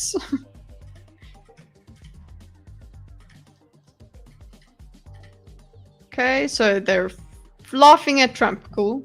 Okay. All right. That's a little Did he bit really say ridiculous. that? He said Zelensky started the war and Zelensky was the dictator. Yes. Okay. All right. What? So Is disbelieving. It's responded to by him. He says, yes, he said. Yes, he said Zelensky is the dictator. Wait, did he say Zelensky is the Trump said dictator? that? He said Zelensky started the war and Zelensky was the dictator. yes. Okay. Started the war and is the dictator.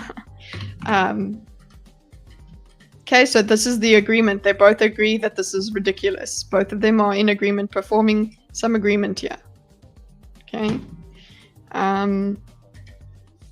Okay. All right. What? So Trump said that? yes, but it was after He said Zelensky pissed him off. Zelensky started. But it was after. I love that he says this, but it was after Zelensky pissed him off.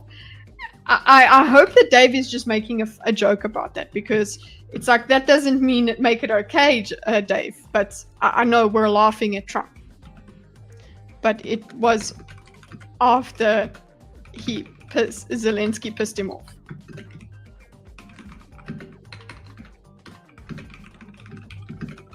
Okay, so as if this is that's not a good enough reason, but okay, sure.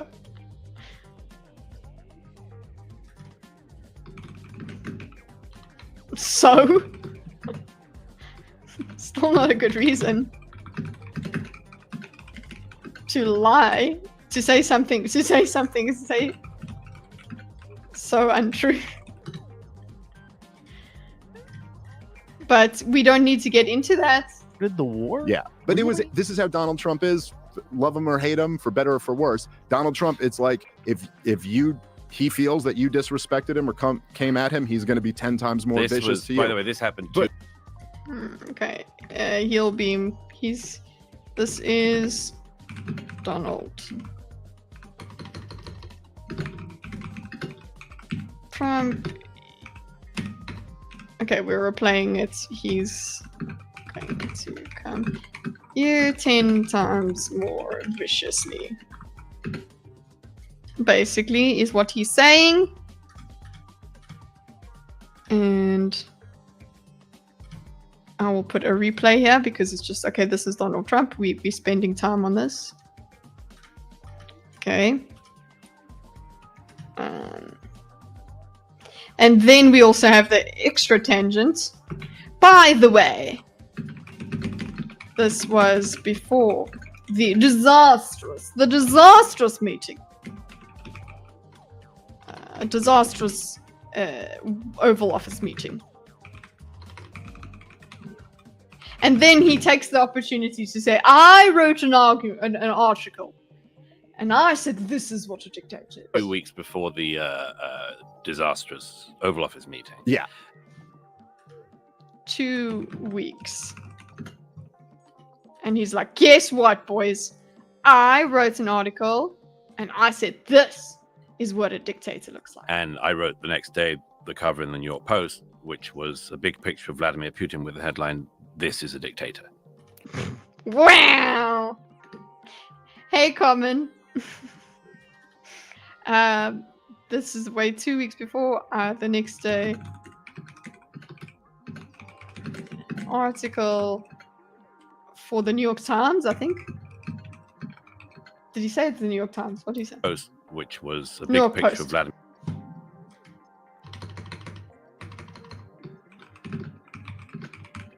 But there actually we can actually land hook onto your example then. Say, you see, Douglas, you do that. You give voice to that. and it was on the New York Post. There it is. We could actually, it's not actually a fragment, oh, look at you, big boy. It's actually like, you see, you are part of a group of people that are trying to make us focus on the actual cause of the conflict. That's a good message for you. You're practicing what you preach then. And it was the New York Post. Okay? But they suck, says Agent Smith. But the point is, it's still like, I ain't written in the New York Post, have you? Okay, the next day I wrote an article for the New York Post saying,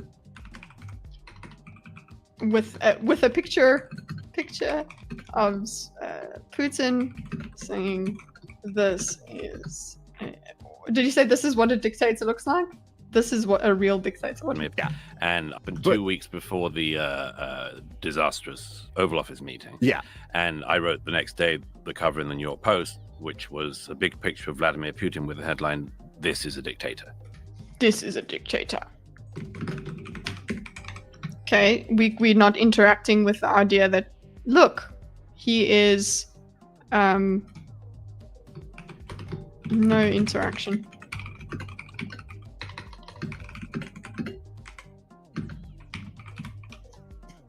As a good thing, where he is taking part in discourse and spreading the message he cares about. He's just upset that he didn't get more reach, I suppose, and he's frustrated, and yeah. It was probably on ground news, boys. Just, again, as I say, not to lose track in all of the melee. But that you did it on in all of the melee. Just not to lose track. But you did it then, so that's a solution. Isn't it a solution? Melee. A possible solution? Not to lose track of the basic facts. Well, look, I will say this as somebody who is, I'm very anti-war. Well done. He's very anti-war, boys. Okay, so I agree with that. I'm here with you. And I hope that Douglas understands that being anti-war is a good thing, and we can at least be happy. Douglas podcasting is always an option, but then he might be like Don Lemon and not have an audience, or he could be like me and not have an audience. That would be embarrassing, wouldn't it, to him? Broadly speaking, and I do agree with you that it should, like, we should be able to have conversations about all the things that led up to the war and all the different, like, blunders that were made, and also still recognize that Vladimir Putin invaded a country and is responsible for, at least hundreds of thousands of people dying. And look, I know this may be an unpopular opinion, but I'm anti-murder. Jay, listen, I'm really glad that you felt strongly enough that you could share this with us. That was stunning and brave.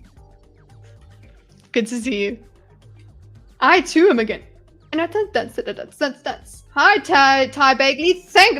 Bagley, thank you for the subscription. Guys, we are a few subscribers away from 1,300. So I'm very excited for all the subscribers that are come along. Thank you. Enjoy. Welcome. Hope you stick around. This is a safe space, Jay. I like how I got a subscriber as soon as I said I was anti-murder. Okay. Or I agreed with that. I got someone talking about anti-murder. Okay. All of the melee. I still don't have my transcript, so I'm gonna have to go back. And my Scott Horton, who I always try to promote on here, he just wrote this book called Provoked. I think it's the best book that's been written on the history leading up to the war between. It basically takes you from the collapse of the Soviet Union up to the war in Ukraine. And even in that book, the book is called Provoked. And the argument is that Western policy was very provocative toward Vladimir Putin, and there were a lot of I'm not with him on this bit. ramps that could have been explored and should have been explored. But he has an entire chapter in the book where he is saying, like, look, Putin had a lot of other options. He didn't have to do this. It's not as if any of that justifies his invasion. And I keep acting like I've got a transcript. I need to go back. Sorry, guys. We need to go through this much slower until we talk about... It's coming up at some point. It won't be that long. Written by an expert? I don't know, Dildo. If you write a book these days, that's not expertise. It's happened 2 weeks. The next, this is in all. I'll say this as somebody who is, I'm very anti-war. Woohoo! Okay, so let's put that point, guys. I think we can put that in the bucket. I'm anti-war. Okay, he's anti-war. Thank you. Okay. I mean, who wants war? Broadly speaking. I suppose Tony Stark. And I do agree with you that. Wait, did he say broadly speaking? Broadly. Look, I will say this as somebody who is, I'm very anti-war, broadly speaking. I suppose broadly speaking means that you can't be so anti-war that if you are attacked, you do nothing. Maybe that's what he's talking about. Because that's the only problem I can really understand about being anti-war, is that if you're attacked, you do nothing. It's not pacifism. Being anti-war, I wouldn't want to be classified as just pacifist.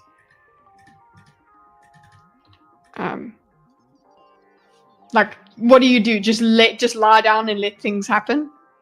And I do agree with you that it should, like, we should be able to have conversations about all the things that led up to the war and all the different, like, blunders. Okay, I agree with you.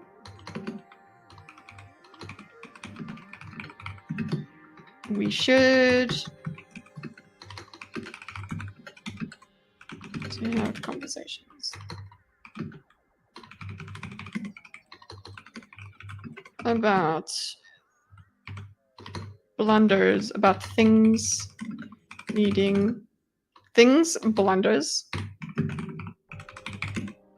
leading up to the war. Okay, and then that were made, and also still like blunders that were made. Okay, let's actually do that. Yeah, let's rather do that. Like blunders that were made. Okay, but the blunders, let's talk about the blunders. What do they make you feel? What do they make you do, Dave?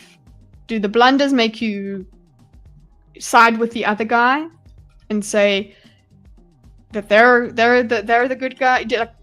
That's something I would want to talk to you about. Be like, okay, fine, there's blunders. What do these blunders do then? Do they make you feel justified in supporting Russia?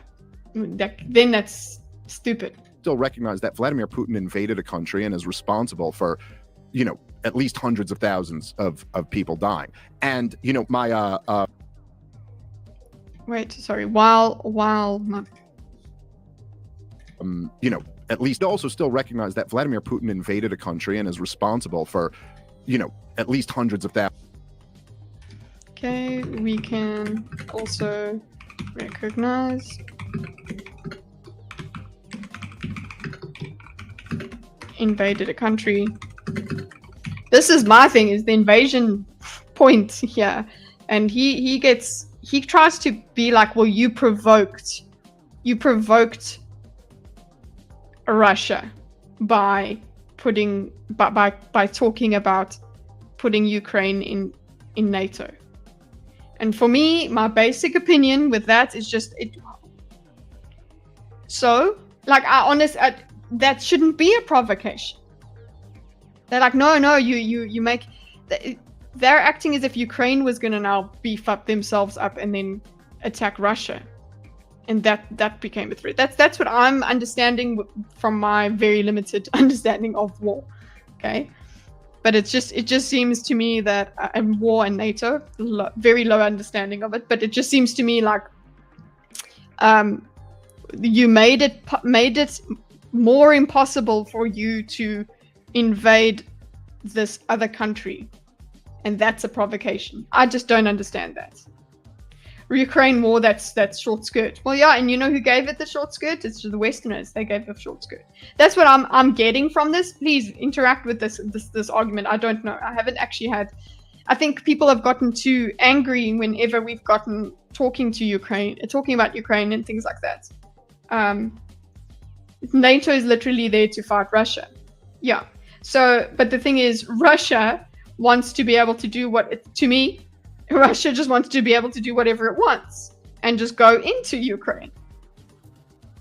And that just seems wrong. As an American, it would be like Mexico joining a military alliance with Iran. We would be mad. A military alliance? Okay.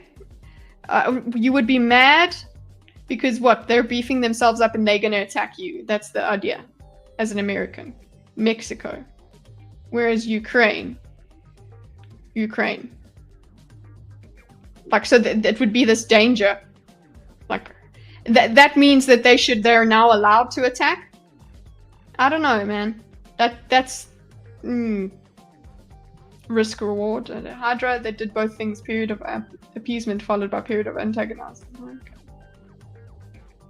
Okay. Yes, they're both wrong. I agree with you on that point. There are no good guys here. Okay. Oh, you're talking to Hydra. Thousands of people dying. And, you know, my Scott Horton, who I always try to... We can invade a country and is responsible.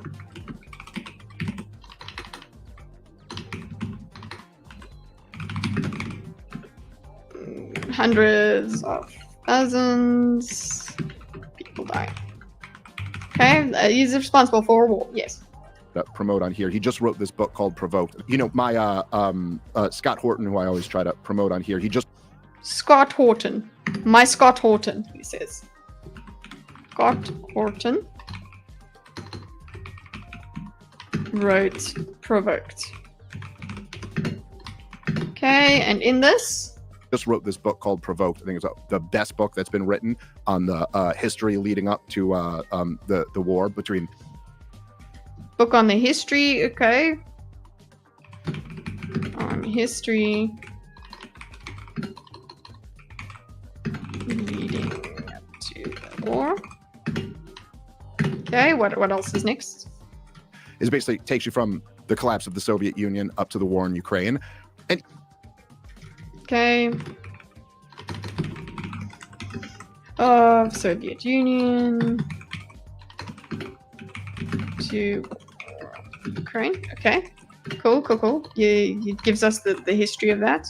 And then it gives us an opinion, yes? Even in that book, the book is called Provoked. And the argument is that Western policy was very provocative toward Vladimir Putin. And there were a lot of the war in Ukraine.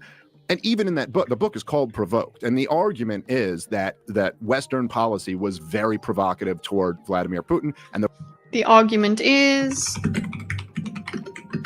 Western policy was very provocative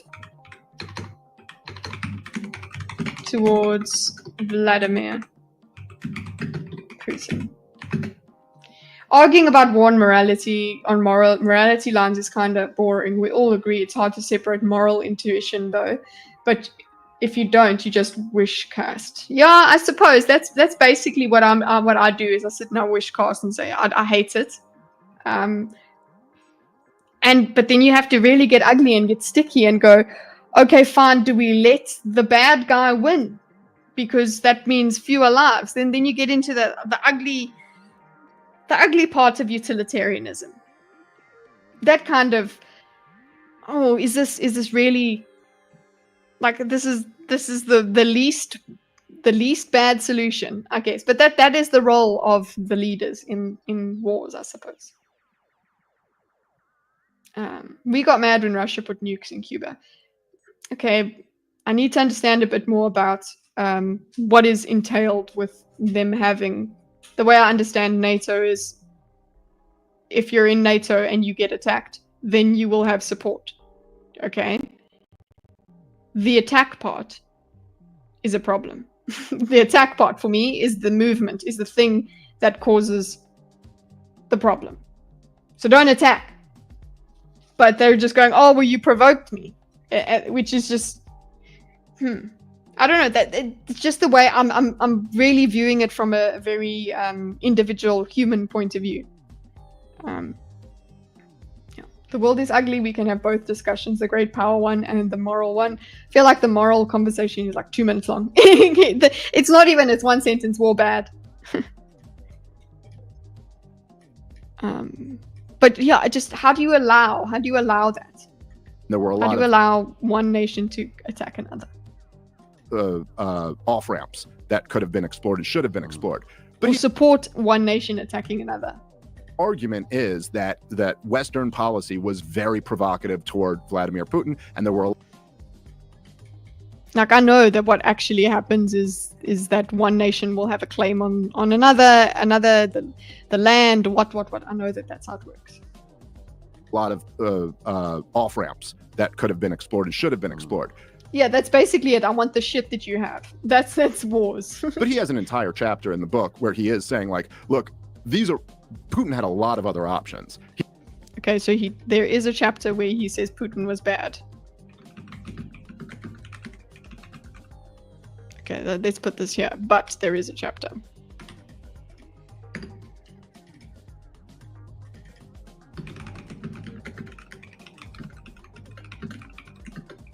Putin had a lot of other options. Okay, if he did have a lot of other options, for instance, not invading Ukraine. What do we do with that option? Like, I need. That's what I like about history. Unfortunately, history, at least you have hindsight. But these decisions that world leaders make, they're beyond me, boys. Ukraine and Russia become part of NATO? Problem solved. Why not? Why don't we all just unite against each other? He didn't have to do this. It's not as if any of that justifies his invasion. And so I do. Yeah, none of that justifies his invasion. Thank you. That's all that I want. That's all that I would want in this discussion, because guess what? I'm not going to solve the problem. But if we're going to talk about it, like, yeah, it doesn't justify.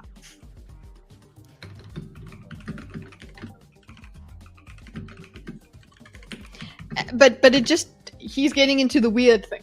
Agree with you that whenever we're talking about a war, particularly a war of aggression, that should always be in the front of people's minds. I mean, you can criticize, I would say, I think I'm consistent on this across the board. You can criticize lots of things about the insurgency in Iraq, certainly.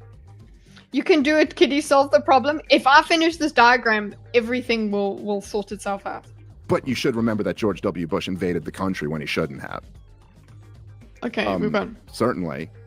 But you should remember that I would say, I think I'm consistent on this in front of people's minds. I mean, really a war of aggression. He didn't have to do this. It's not as if any of that justifies his invasion. And okay, and here's another one.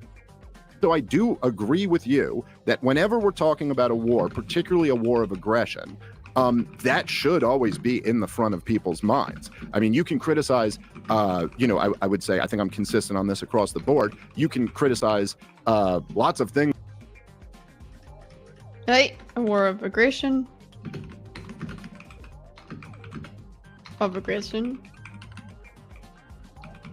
We should keep the causes in mind. I'll just go like that. In mind. Okay. Cool.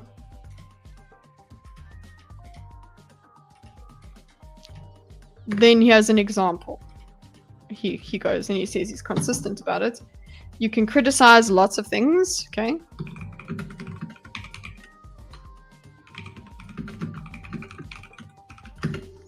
Things about the insurgency in Iraq, certainly. But you should remember that George W. Bush invaded the country when he shouldn't have. And based on... So the things are, a lot of things are... Is it the Iranian insurgency?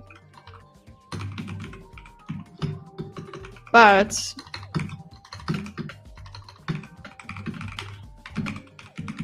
you should remember that Bush invaded country when he shouldn't have. Okay?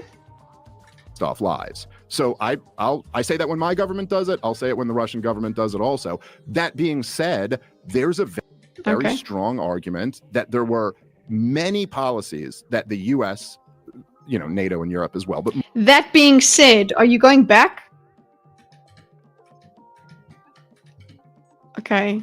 Yeah, that being said, mostly the US pursued that were just almost like, if you wanted to come to this inevitable conflict, this would have been the policy to pursue to give you the best chance to end up one there. of the, Okay, so he's saying that being said, so yeah, I agree. Vladimir was doing that, but it's also the Western thing's fault. So it's like there are many factors all the time that happen that create conflicts. I understand that, but I suppose there is some sort of weighing that occurs. Provocation legitimacy happens only versus nations. Okay.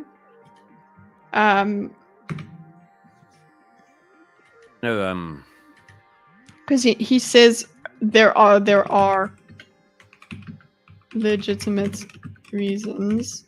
That there's a strong argument. That being said, which means, but there strong arguments that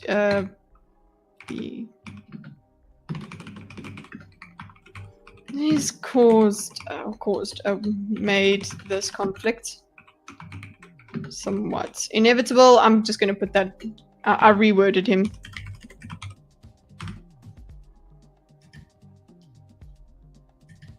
Okay. If that's it, it was as if there's no way this could have ended. It's the same sort of thing he was saying with an earlier argument where he's saying there's no way with World War II. It's like, well, there's no way it could have gone worse. I was with a British military friend recently, and to end up one there. of the he's always got to give us an anecdote. He's so old school. I was with a British military friend recently, and somebody asked, "What does the fog of war mean?" Oh, yeah, we go. That does. Thank you for subscribing, Anosh Malik. We are on our way to 1,300, so really appreciate it. Hope you stick around.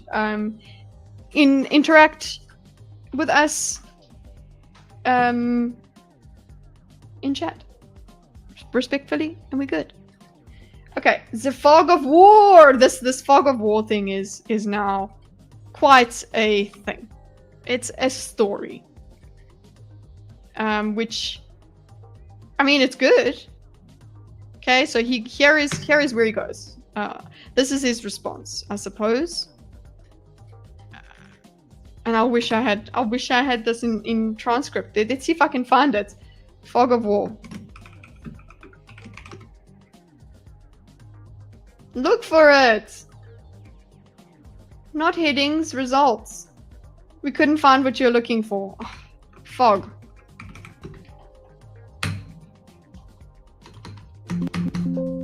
Fog. I can't find it.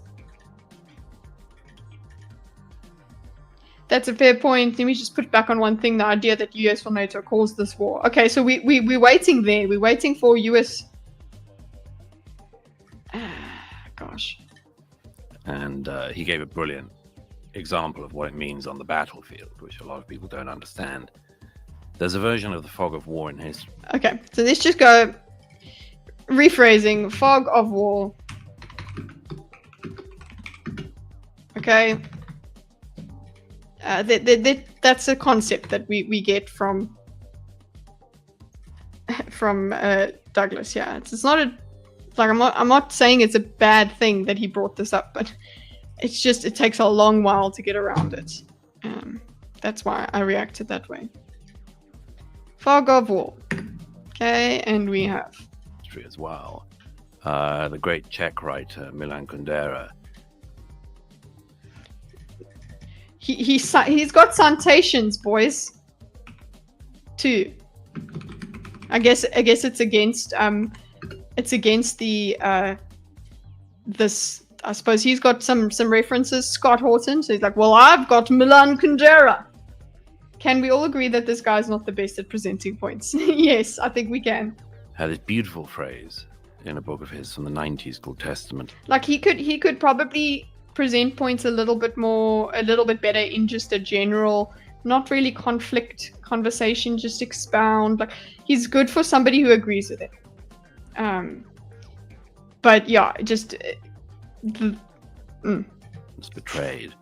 Had this beautiful phrase in a book of his from the 90s called Testaments Betrayed.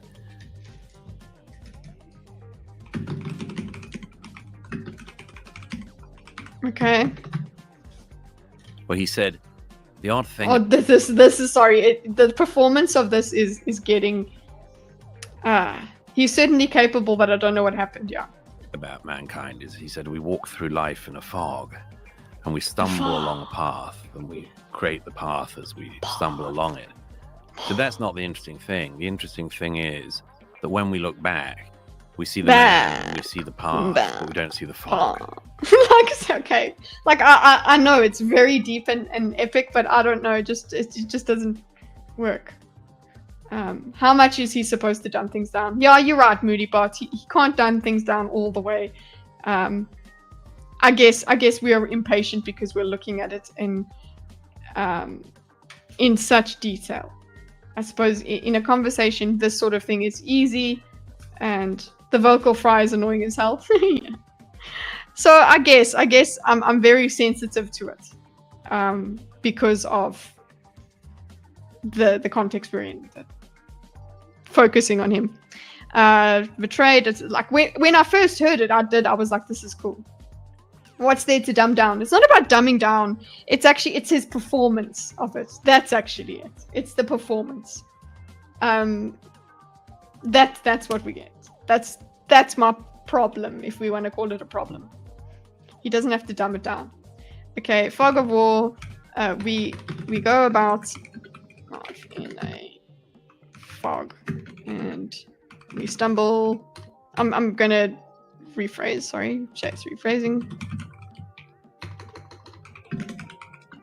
In a fog, we stumble around it. It's to find a path. Like I can imagine Dave going, "That's beautiful." Like, yeah, the fog has cleared. Okay, so great to see you, Dildo. Okay, we stumble around it in to try to find a path. Then when we get to the end,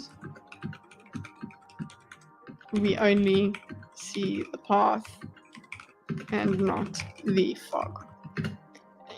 It's beautiful. It really is beautiful, but I don't know if they're appreciating it. I appreciate it. I did. I really honestly did appreciate this when I first heard it. It's like, that's a beautiful, that is. I enjoy that.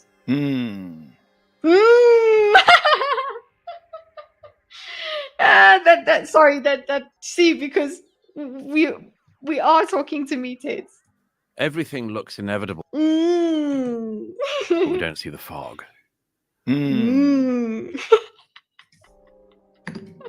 Joe.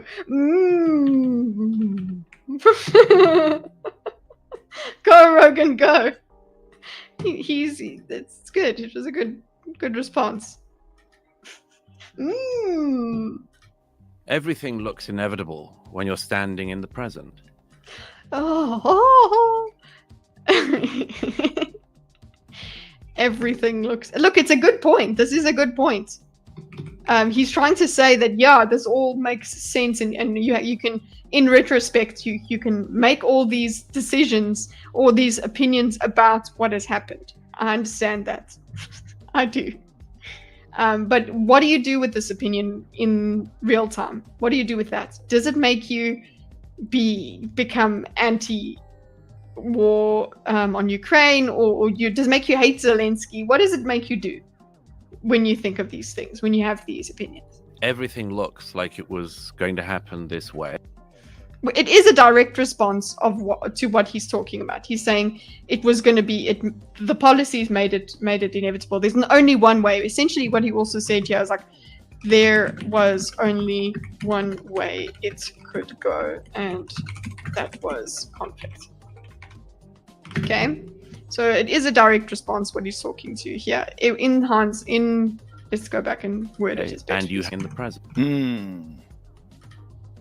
Historians too have this inevitability bias. Just because something ended up happening, they try and figure out options, and they go, oh, this could have happened, this could have happened, but I think the better question is, okay, so why did it happen?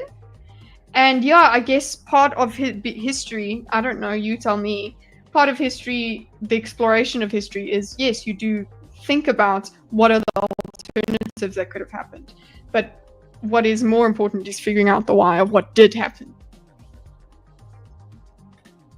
And like why of what did happen includes why other things didn't happen. So you will come to that inevitability because there was a cause and an effect. They're making a should have listened to me argument. A lot of the time that is what happens. Absolutely nothing, Kitty. It's pontificating waffle. Dildo, I've decided that that's what your accent is now. It's pontificating waffle, says Dildo. Everything looks path, but we don't see the fog. Everything looks inevitable when you're standing in. Everything looks inevitable.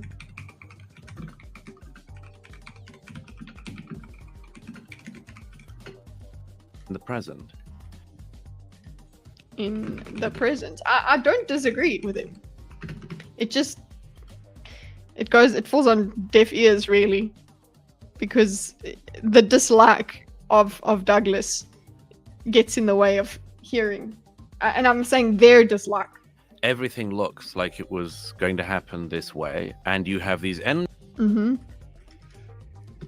Everything looks like it was going to happen this way, and you have these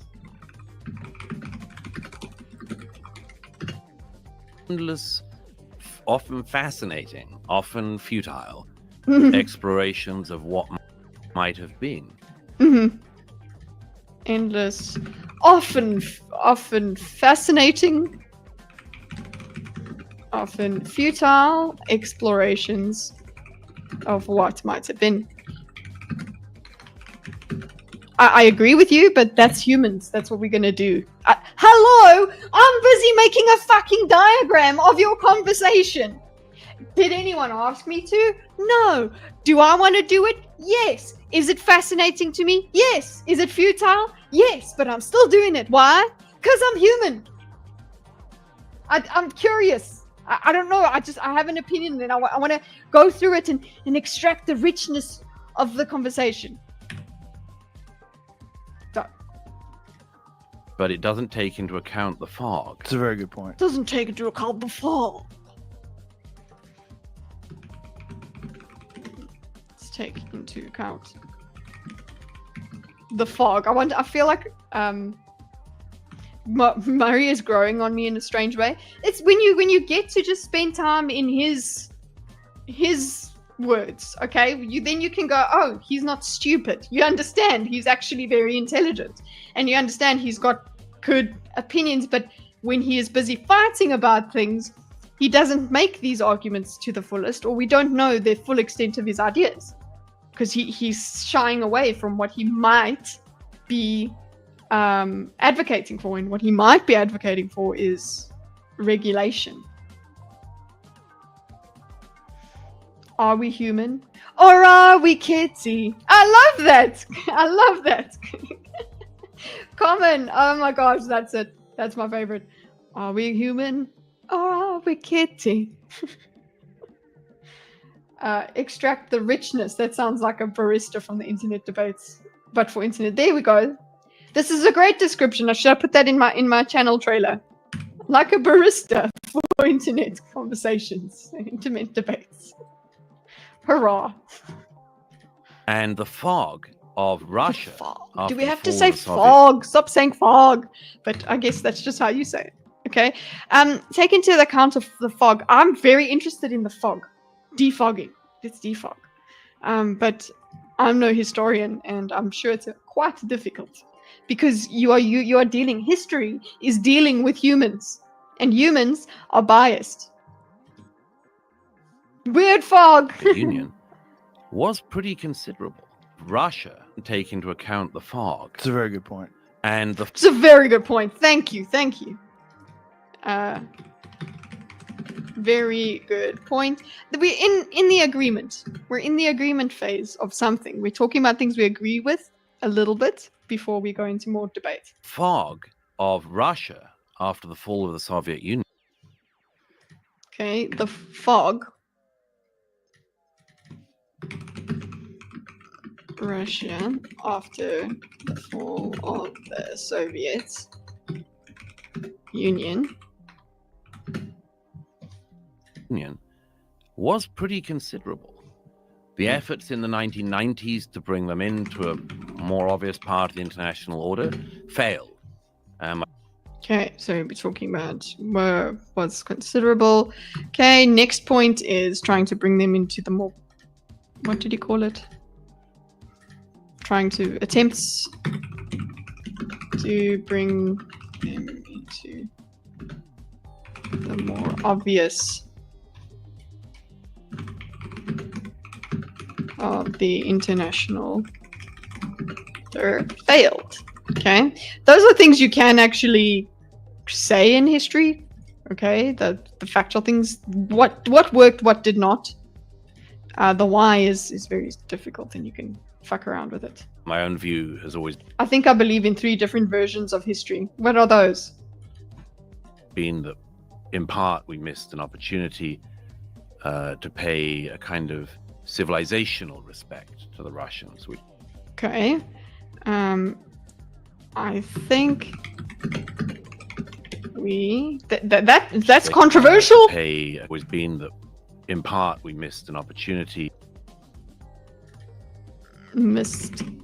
I don't know what a cultural. Yeah, I don't know. We missed an opportunity to pay a kind of civilizational respect to the Russians, which they deserved. I don't know what you mean. Respect. I don't know what he means, and that's the kind of thing that I would be doing, is wanting to figure out more about what he means by these things. And I guess that's what Joe does when he's speaking, which is to a person one-on-one. He helps them just go through what they want to talk about. Community pay us. I think in part we missed an opportunity to pay civilizational respect to Russia. To the Russians, which they deserved. Okay. But also throughout the period that people now say there are all of these off-ramps, and now so many people claim that NATO went around the region desperately trying to provoke the Russians into some kind of war, or inevitably leading them that way because of NATO expansionism. They never take into account what was, in my memory and experience, very clear, which was... Okay, missed an opportunity. Cool, that was 1 point. Finished that one. Then he goes all the off ramps. Okay, off ramps identified. Ignore. Don't take into account.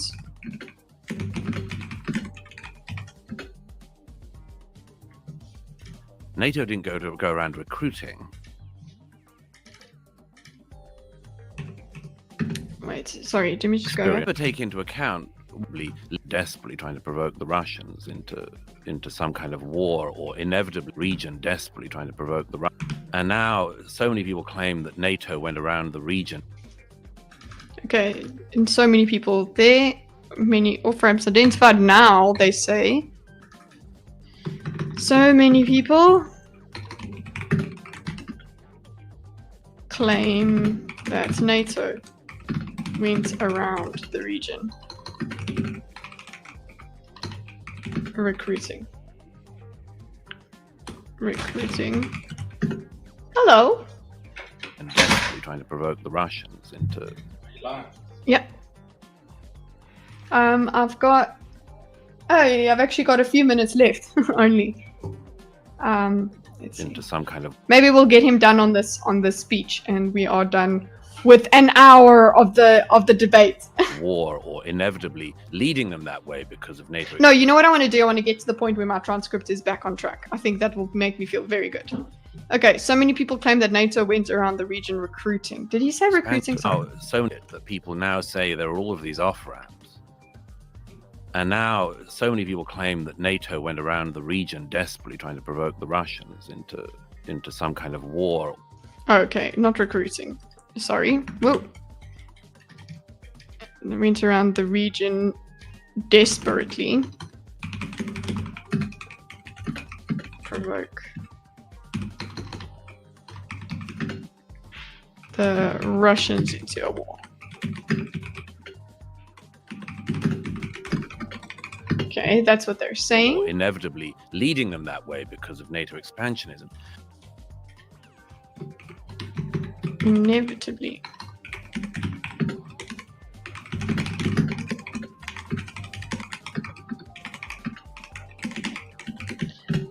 It seems like, as with many humanities subjects, this can be an interpretation of the state of things. And again, I need to know what you're going to do with it. The version where I'm just human, where I'm a good guy, and where I'm a tool of evil, just trying to be open-minded and open to criticism. Okay. They never take into account what was in my memory and Are we the baddies? Always ask yourself, are we the baddies? experience very clear, which was NATO didn't go around recruiting. People very clear, which was NATO didn't go around recruiting. Okay, so they ignore. So he's arguing with the point here. He's given this. They ignore. Don't take into account that NATO didn't go around recruiting. Okay. People came to. I got to go enjoy you and have a blessed day, everyone. See you, Anita. Thank you for chilling with us and going through all of the things and interacting in chat. Really appreciate it. Have a blessed day. NATO. My evening has arrived. Countries came to NATO wanting to join, precisely because they feared the aggression that Ukrainians have suffered since February 2022. And okay, so people came to join. People asked to join. Bing chilling. Hey, WZ. People asked to join because they are afraid of the aggression. That's Ukraine experienced.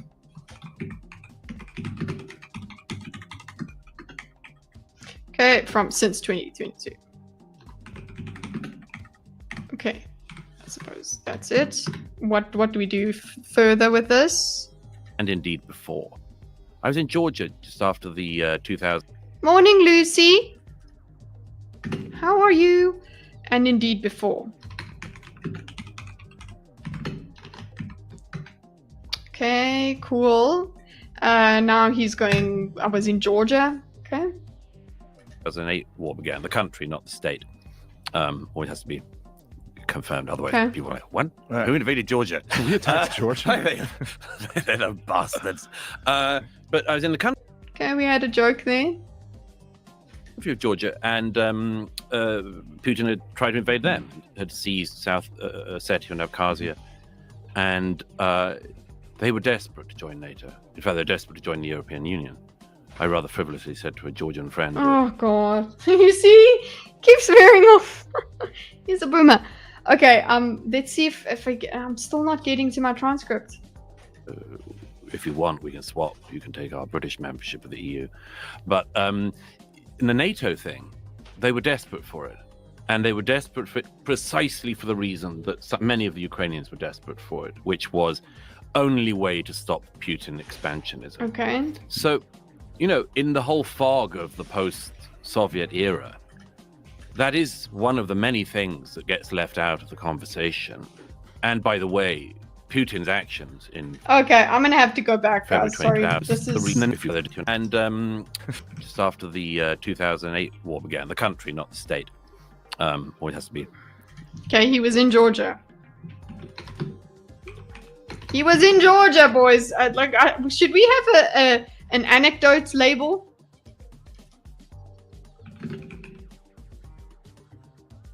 You have your covfefe? Good. It's a bit late. I'll have after dinner espresso. Was in Georgia. And then I'm just gonna say collaborative joke. Joke about. Can you diagram an MSK stream? I would. And see how it goes. Where his points are that he goes off. Okay. Collaborative joke about Georgia state versus country. Okay. US state. Confirmed. Otherwise, people are like, what? Right. Who invaded Georgia? We attacked Georgia. They're the bastards. Mm-hmm. But I was in the country of Georgia, and Putin had tried to invade them, and had seized South Ossetia. And Okay, Putin had tried to invade them.